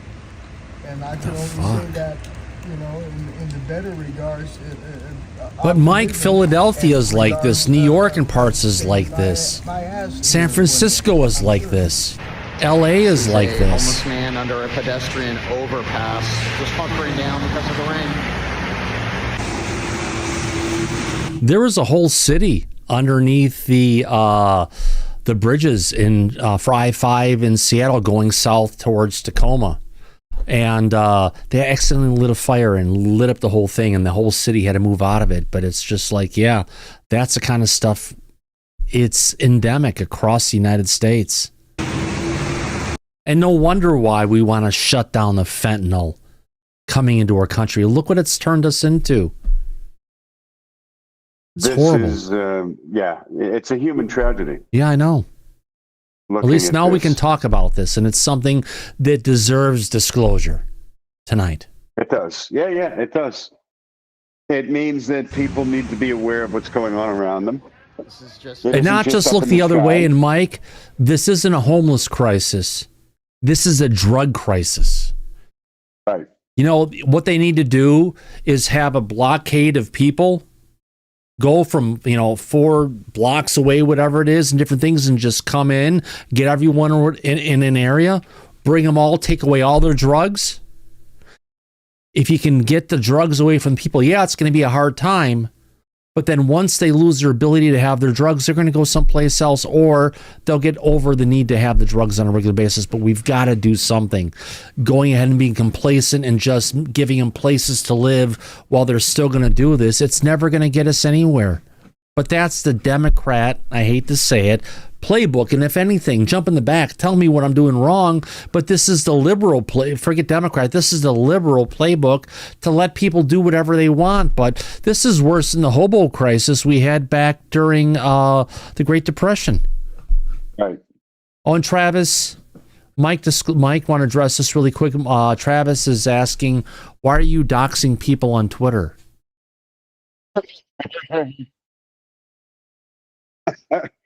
Mike? Oh, one of them. It's a troll. Mike is not a Fed plant. Oh, hell no. No. Not doxing anybody. And he's not a Russian plant either. No, anybody that has had their information, which they themselves put out publicly, like both Tupa and RPK, that's public knowledge.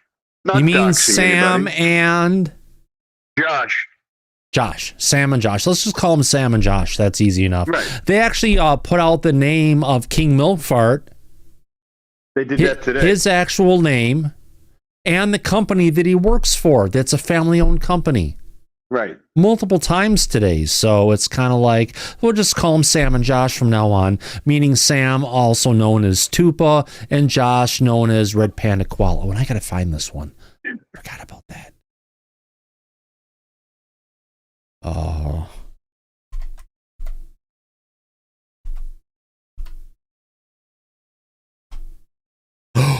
Okay. So never mind. Trolls are coming in, but this is all public information. We don't dox anybody. No. Never did. Never did. Never will. It's not the way it works. No. No, it Rob, isn't. on another hand, may have had some other tactics up his sleeve, but we're not Rob, are we? No, we're not. Yeah. And we're not Tupa or RPK either, Sam and Josh. Right. They like to put people's information out there. We don't. No, Mike is not a robot. You're but not. yeah, Mike, considering the shit that you go through with the with the fam damly, there you go. You would have to be a robot to take all that, because even the shit that you were going through was making me gave me fucking anxiety. Right. But that's why dealing with Sam and Josh, the trolls, yeah, have a very thick skin, and we deal with it and meet it head on. Yeah. So why they've been that's the going only ahead way. and saying these things about us, about Lou? Yeah. It just doesn't make sense. I mean, No, the none of it stories they does. came up with, it's just kind of like these elaborate things, but it, a lot of this shit came from Mr. Let me call on you, but I'm going to ask you a question. And everything that I'm going to talk to you about is going to be a riddle. It's funny that the trolls on X ended up dealing with Lee with the same way we had to deal with Lee. They haven't kicked him out all the time yet, but they have gotten there a bunch of times because you get tired of someone going ahead rather than talking with you. Everything is you're talking in a Riddler. Like the Riddler from frickin' Batman. Remember that? Long time ago? Oh, I do. Riddle me, Batman. Answer a question with a question. Yeah. Exactly. Oh, God, yeah. But, listen, the thing is this. They have been Hold on. doing Really this, quick. and Mike was not Kron. We don't know what happened to Kron. Just being clear. We want to get rid of any disinformation. You know what? Let's do an AMA for Mike right now. You have any question for Mike? Put it in all uppercase. Ask the question. Mike will answer it for you right now. Go right ahead. Yeah. Let's do it. Absolutely. Yeah, we can do Mike that. actually have an international audience following his tweets. He's beyond politics of the United States. Yes. That's true. He's beyond politics of. Oh. Darren Reed's back. All right. Nice to see Darren back okay, here. Mike, have you ever made love to an alien? No. But if and when I do, I'll let everybody know. Yeah. So you have, so you haven't done any alien probing in your life's history? No, not yet. But Okay. if disclosure happens, anything is possible. Was Mike? Were you Kron? No, I was not. We No. never figured out who Kron was. No, we missed Kron. Kron went away on his own. Right. Shelley Montgomery says, I'm pissed being hacked, but it's not all uppercase. Come on, people. No questions for Mike. Was Mike ever in the military? No, I was not in the military. But you were a civil servant. I was civil servant in law enforcement here in New York. Yes. Yeah. So I guess that's Daryl didn't put it in all paramilitary uppercase. How long were you a cop? 20 years. 20 years. And You I put in your retired. service. I put my time in. Yes. Mike, how did you get into disclosure? Actually, Lou Elizondo coming out in 2017 with the videos and the New York Times article. When I saw that the videos were real and what the article was Run with talking this. I'll be about right with back. Lou- That means I got to piss, so just stretch this yeah, out. go ahead. Yeah, I started to take this topic pretty seriously and wanted to put my particular skill set into investigating this topic. And the more I looked into it, the more I realized that there's more to this than meets the eye, and that we are not alone here on this planet. There is an advanced civilization here with us, but the government and other governments around the world have been working very hard for almost 80 years to keep that a secret from the public. So I got active in looking to investigate this and try to get to the truth, not just for myself, but to the public and the rest of the world. That's why Thomas and I have this show and put out the stories that we do and interact with the people that we know behind the scenes, like Lou Elizondo and others that are very serious about this topic. Is Mike an experiencer? I can tell you that I have not experienced any alien abduction. All right. Or interaction. But have you ever identified as an alien? No. I Okay. have not. All right. Have you ever been inside an alien craft? Oh, I wish I did. I would have stole something. No, I haven't. I have, yes, and I would never want to go back there again if I had the opportunity, unless I had a really big weapon that I could kill the motherfuckers that were screwing with me. I'd rather not kill them. I'd rather go ahead and paralyze them and use them for interrogation and intelligence. Just saying. That's what I would do. Mike, are you an experiencer? No, I am not. I haven't even seen a UFO in real life. And you haven't been Gronk. We know that. No, I have not. Someone already asked if you were an alien. That's Alice. No. Alice. Right. No, he's not an alien. You know, he's not an experiencer. If you had a chance to fly in a UFO, would you do it? Yeah, of course. Yeah, Fuck yeah. absolutely. Who wouldn't? Again, I would look to steal something to prove that they are real and they exist. I would love the opportunity to do that. Mike, do your kids have any hamsters? No, they do not. They have cats. But you've got how many cats? Oh my God, 8 cats. And how many dogs? 2. There you go. There you go. What A kind large of family. what breed of dogs? Oh, the English retrievers. And the cats? I know you've got some Persians or something. I have the Turkish Angors. Yeah. I have 3 Russian Blues, and I have American domestic Shorthairs. Oh, you've got Morris The from tuxedo cats. Yeah, and Morris. from Yeah. Friskies, yeah. Yep, that's the one.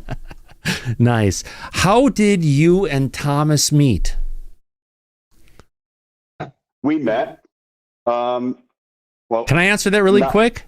Yeah, go right ahead. I invented viewer call-in, and we went through a bunch of different people who came into the show, and they were there as regulars and different things. We had Tim, we had Rob, we had Greg was there for a bit. We had what's his name? Tom King. Tom King was there for a bit, and after Tom King moved on from there, I went and decided that the next person who I was going to bring in, Mike, was the audience. In Seattle, we have, what is it? How many people are on a football team per side playing? 12? Yeah.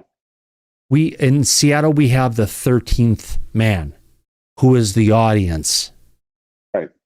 So I took the concept of the 13th man, but also looked back to all the talk radio shows my dad used to listen to on AM radio back in Chicago, back when I was a kid and driving around to the arcade and different stuff and playing Dungeons and Dragons and all that kind of shit. I would always listen to that stuff as he smoked his Camel cigarettes.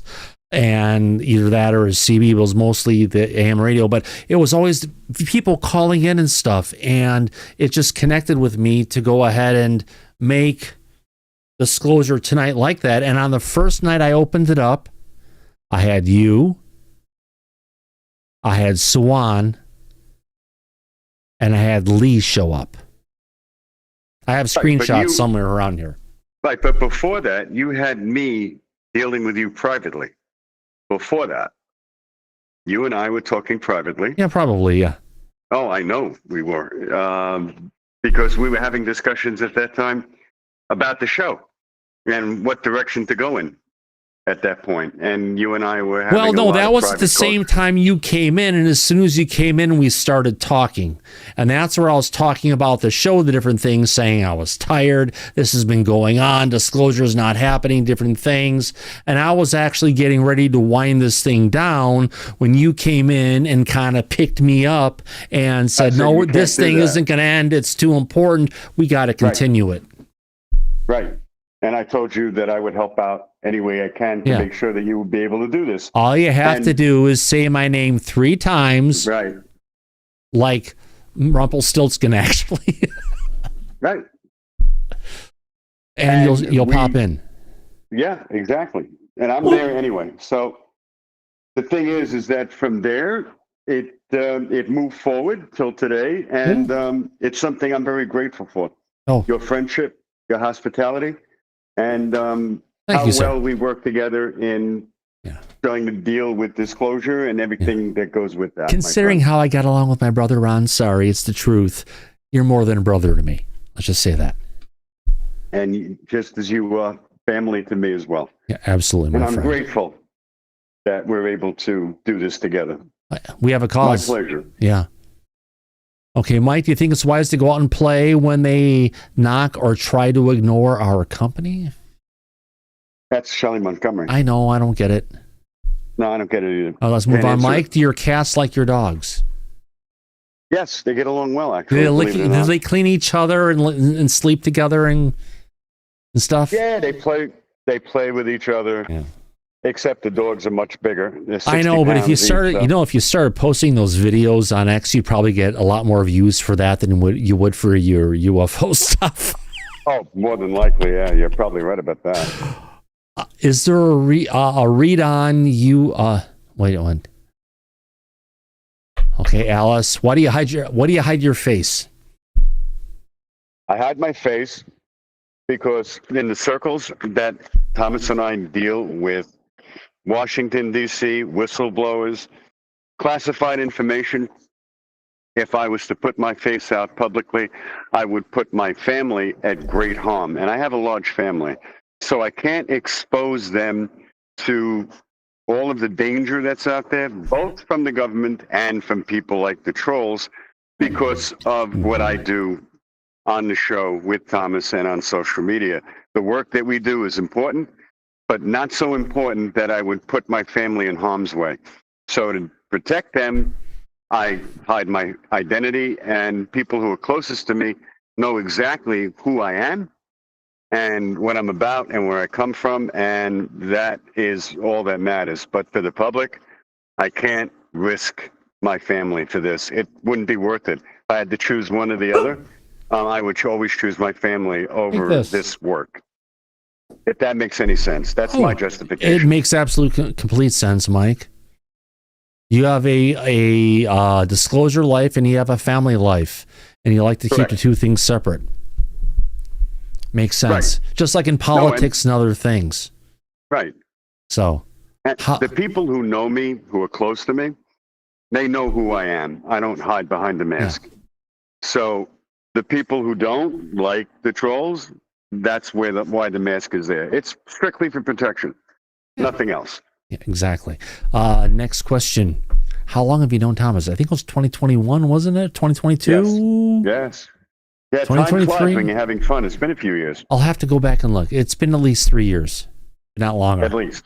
Yeah. But All it's right. been fun the whole time, and I am eternally grateful for that and your friendship. It really has changed my life in a lot of ways. Yeah. And we're not talking about disclosure. I'm not talking about No, disclosure. and Sam wants to know, do you drive a Dodge Ram or an F-150? No comment on the vehicle he drives. Correct. Yeah. All right. Mike, since God created Earth rather than came from Earth, do you think God qualifies as an extraterrestrial? But did God actually create Earth or just throw shit on there to make it grow like a freaking chia pet? I don't know. There are theories that the advanced civilization has been here longer than we have. So it's really hard to say what's what without further data and proof. Yeah. We're still looking for that. Yeah. When we find out, we'll let you know. Yeah. Our Elmore says, Mike, are you capable of remote viewing? Then I will answer that no, and I would say that kind of stuff is more my specialty. That's true. Yeah. We balance each other with our different capabilities. Oh, yeah. So we're well rounded here on Disclosure Tonight. All right.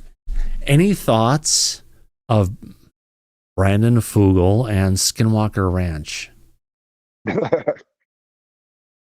No comment.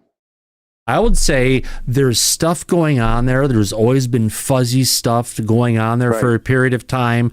But however, you can't get fuzzy stuff to align with a production timeline of a television show.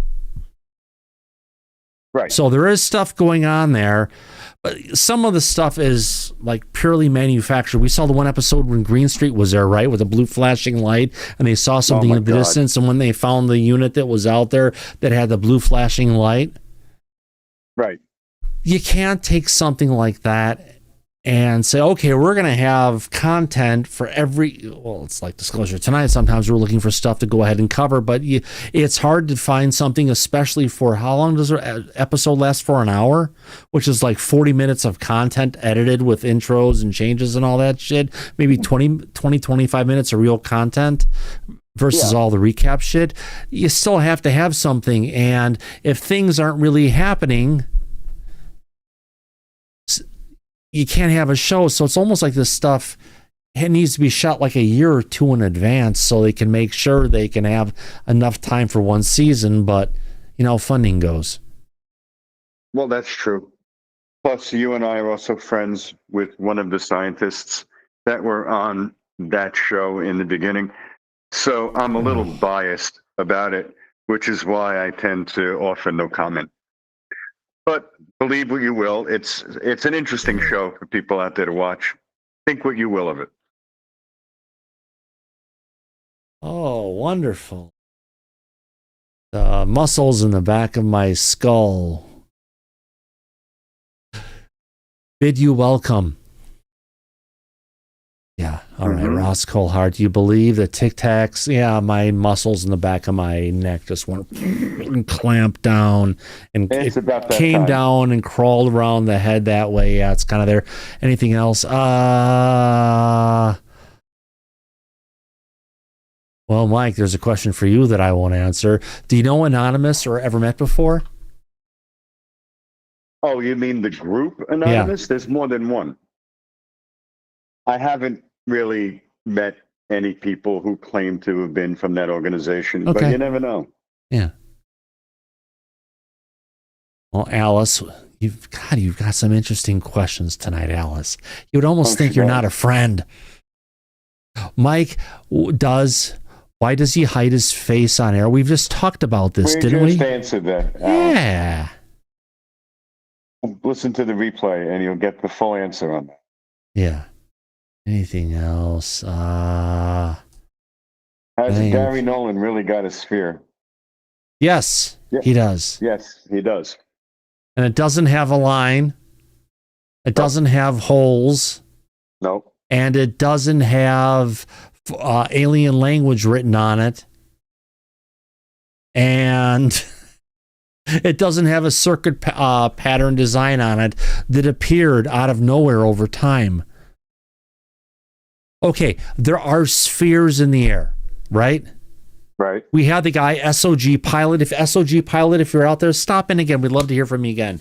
He stopped here before. He encountered a sphere, a meter or two in size. I think he talked about it when he was flying a plane from Oregon up and through northern Washington. And in that flight, when he was flying along, he encountered a sphere that flew by him.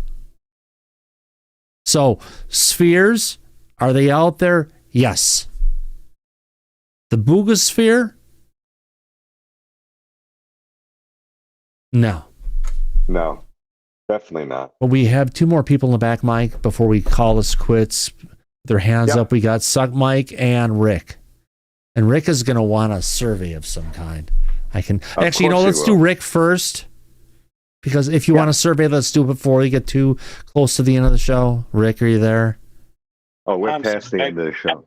I Go don't ahead. have a good survey for you guys. I'm so sorry, but I just want to know, Mike, are you an experiencer? I can't remember. No, I'm not. That's me. Thomas is. That's Thomas. Okay, that's either nor am I, and that's just. I know you're very involved in the topic, and I just. What brings you into the topic so much? Why? What is it? The government cover up?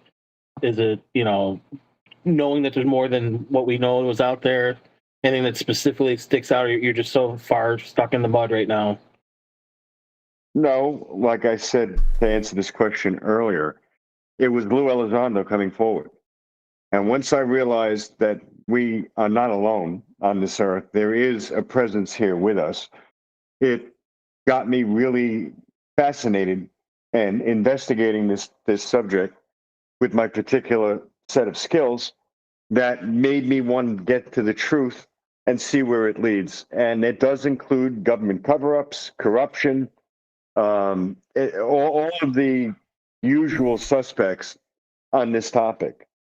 So it's kept me and Thomas really busy looking into all this and what was the following it where question? it goes and bringing out what we can when we can.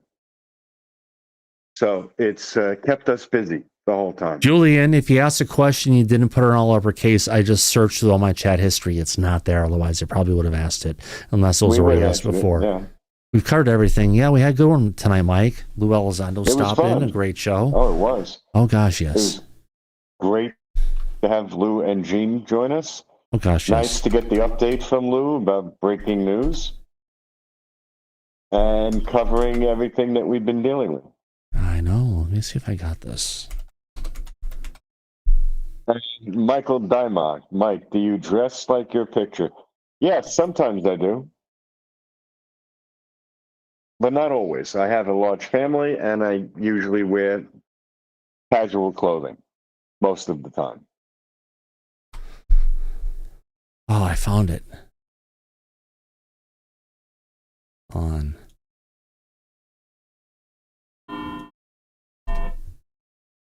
Okay, let's see if this works. Do you think it will be happening before Hold the on, midterm? I got it.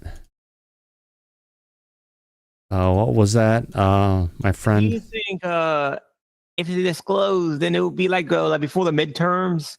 So they can say like, "Oh, we have disclosure." Oh yeah. So, vote for us. Vote for us. Maybe we'll get disclosure eventually, Mike. I mean, but I think disclosure is more likely to be happening now than we thought it would. Do you think it will happen before the midterms or after the midterms, Thomas? Before. I mean, that would get like a midterms president. Okay, like you had disclosure. Vote for us. Maybe. I mean, one thing part of I like about it, Thomas, is if they announce disclosure, eventually they're gonna have to announce the abduction issue. They're probably gonna have to announce it. If they announce disclosure, more people are gonna wonder, okay, are the abductions real? Or are they fake? Well, we've talked about that. I'm an experiencer, and I was one of the lucky ones who got kicked back all the times, but maybe we'll figure out the abduction thing as well. But on those notes, my friend Mike, I want to thank you for coming out tonight, my friend. Oh, my pleasure, Thomas. It was one hell of a show. Thank you for putting all of this together. Great job. Absolutely, my friend. I want to go ahead and thank Michael Sokoloff. Yeah, we forgot about you. Your hands up, my friend. Go ahead. Yeah, I just wanted to remind everybody that the homelessness and drug addiction dates back to the Roman times. It's been with us forever, and no one has ever solved it, other than during the Islamic Empire back in 700 AD, they had an opium problem. All right. And the United only way States in the 70s, in the 80s, didn't have the drug problem we have today. Let's get us back to that point, and we'd be at a good starting point to move forward. Yeah, there was that's true. opium problems in the past. There was ephedra problems in the past. There's always a drug that people get addicted to over a period of time, but it's just recognizing we're in one of those points again and making a change and just taking away the stuff and stop pandering to the drug addicts and just take away their drugs because Which it's is my destroying our point about country. the Islamic Empire, where what they did was they made a law that if you got caught smoking opium, you'd be beheaded. Oh, there you go. So they ended that fairly quick. Well, they And do it's have not praying being 5 times a day, controlled, but- starting at 5 a.m. What was that? They do have praying starting 5 times a day, starting at 5 a.m. So maybe they should put their speakers in the areas where all the drug users are. Maybe they could help find some converts. It's nothing new, and if you don't act and do something to solve it, it's gonna tear your society apart. Oh yes, my friend. And we have to look at it as a drug problem, not a homeless problem. And if we can do that, we can get past the stigma and actually fix the problem. Almost sounds like UFOs and disclosure, doesn't it, Mike? Disclosure. It does, actually. Yeah, you're right. Yeah. So my That's a question to good Mike point. is, how would you react if the show started on time? Actually, we're ready to go usually before we actually get started. So it wouldn't make a difference if we did or we didn't. Better. But number one, we like being fashionably late, and number two, we usually try to iron out the last of the kinks before we go live. Yeah. Simple explanation. Live production is never early. I guess we could put the show starting at 6:15, but we try to get there as soon as we can. We do. Yeah. We absolutely do. But the curtain does go up, we promise. It does, yeah. Listen, we had Darren join us before the show. We did. And we had to deal with bringing him in, getting everything ready to go, and starting the show, which we brought him in after that. But there are a lot of things going on before the show actually starts, which is sometimes why we go a few minutes over. Okay, Right, Thomas? Julian said, okay, Mike, what has the Department of Energy Falcon View Array and terrestrial AI have in common with plasma orbs? I think Jim Orak from MUFON, who comes on the show regularly, he is a big person into plasmoids. When he came here, he talked to us about it. I'm not quite sure what the answer to that question is.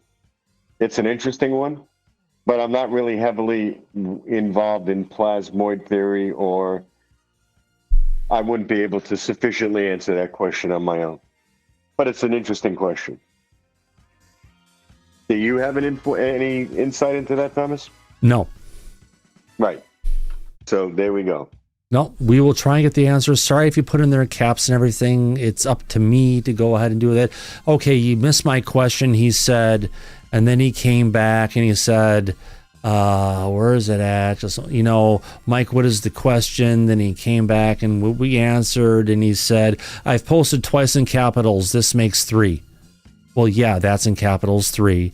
I caught you, my friend. Thank you for getting my attention. We got the answer we all wanted. So on that note, my friends, I'm glad you had a good time tonight. Disclosure tonight. It was great to see Lou pop in. Totally unexpected. And on that note, Lou, have a margarita for me, or 3. On that note, my friends, as we usually say in the end of every episode of Disclosure Tonight, Mike, thank you for being here. My pleasure. Thank you for having me. Absolutely. Thanks to our audience, and thanks to our friends in the back. On that note, as we always say at the end of every episode of Disclosure Tonight, eyes open, no fear, be safe, everybody, but go back to Party City where you belong. absolutely. Remember, it's almost Halloween soon, my friends. Talk to you soon. Take care. Bye-bye.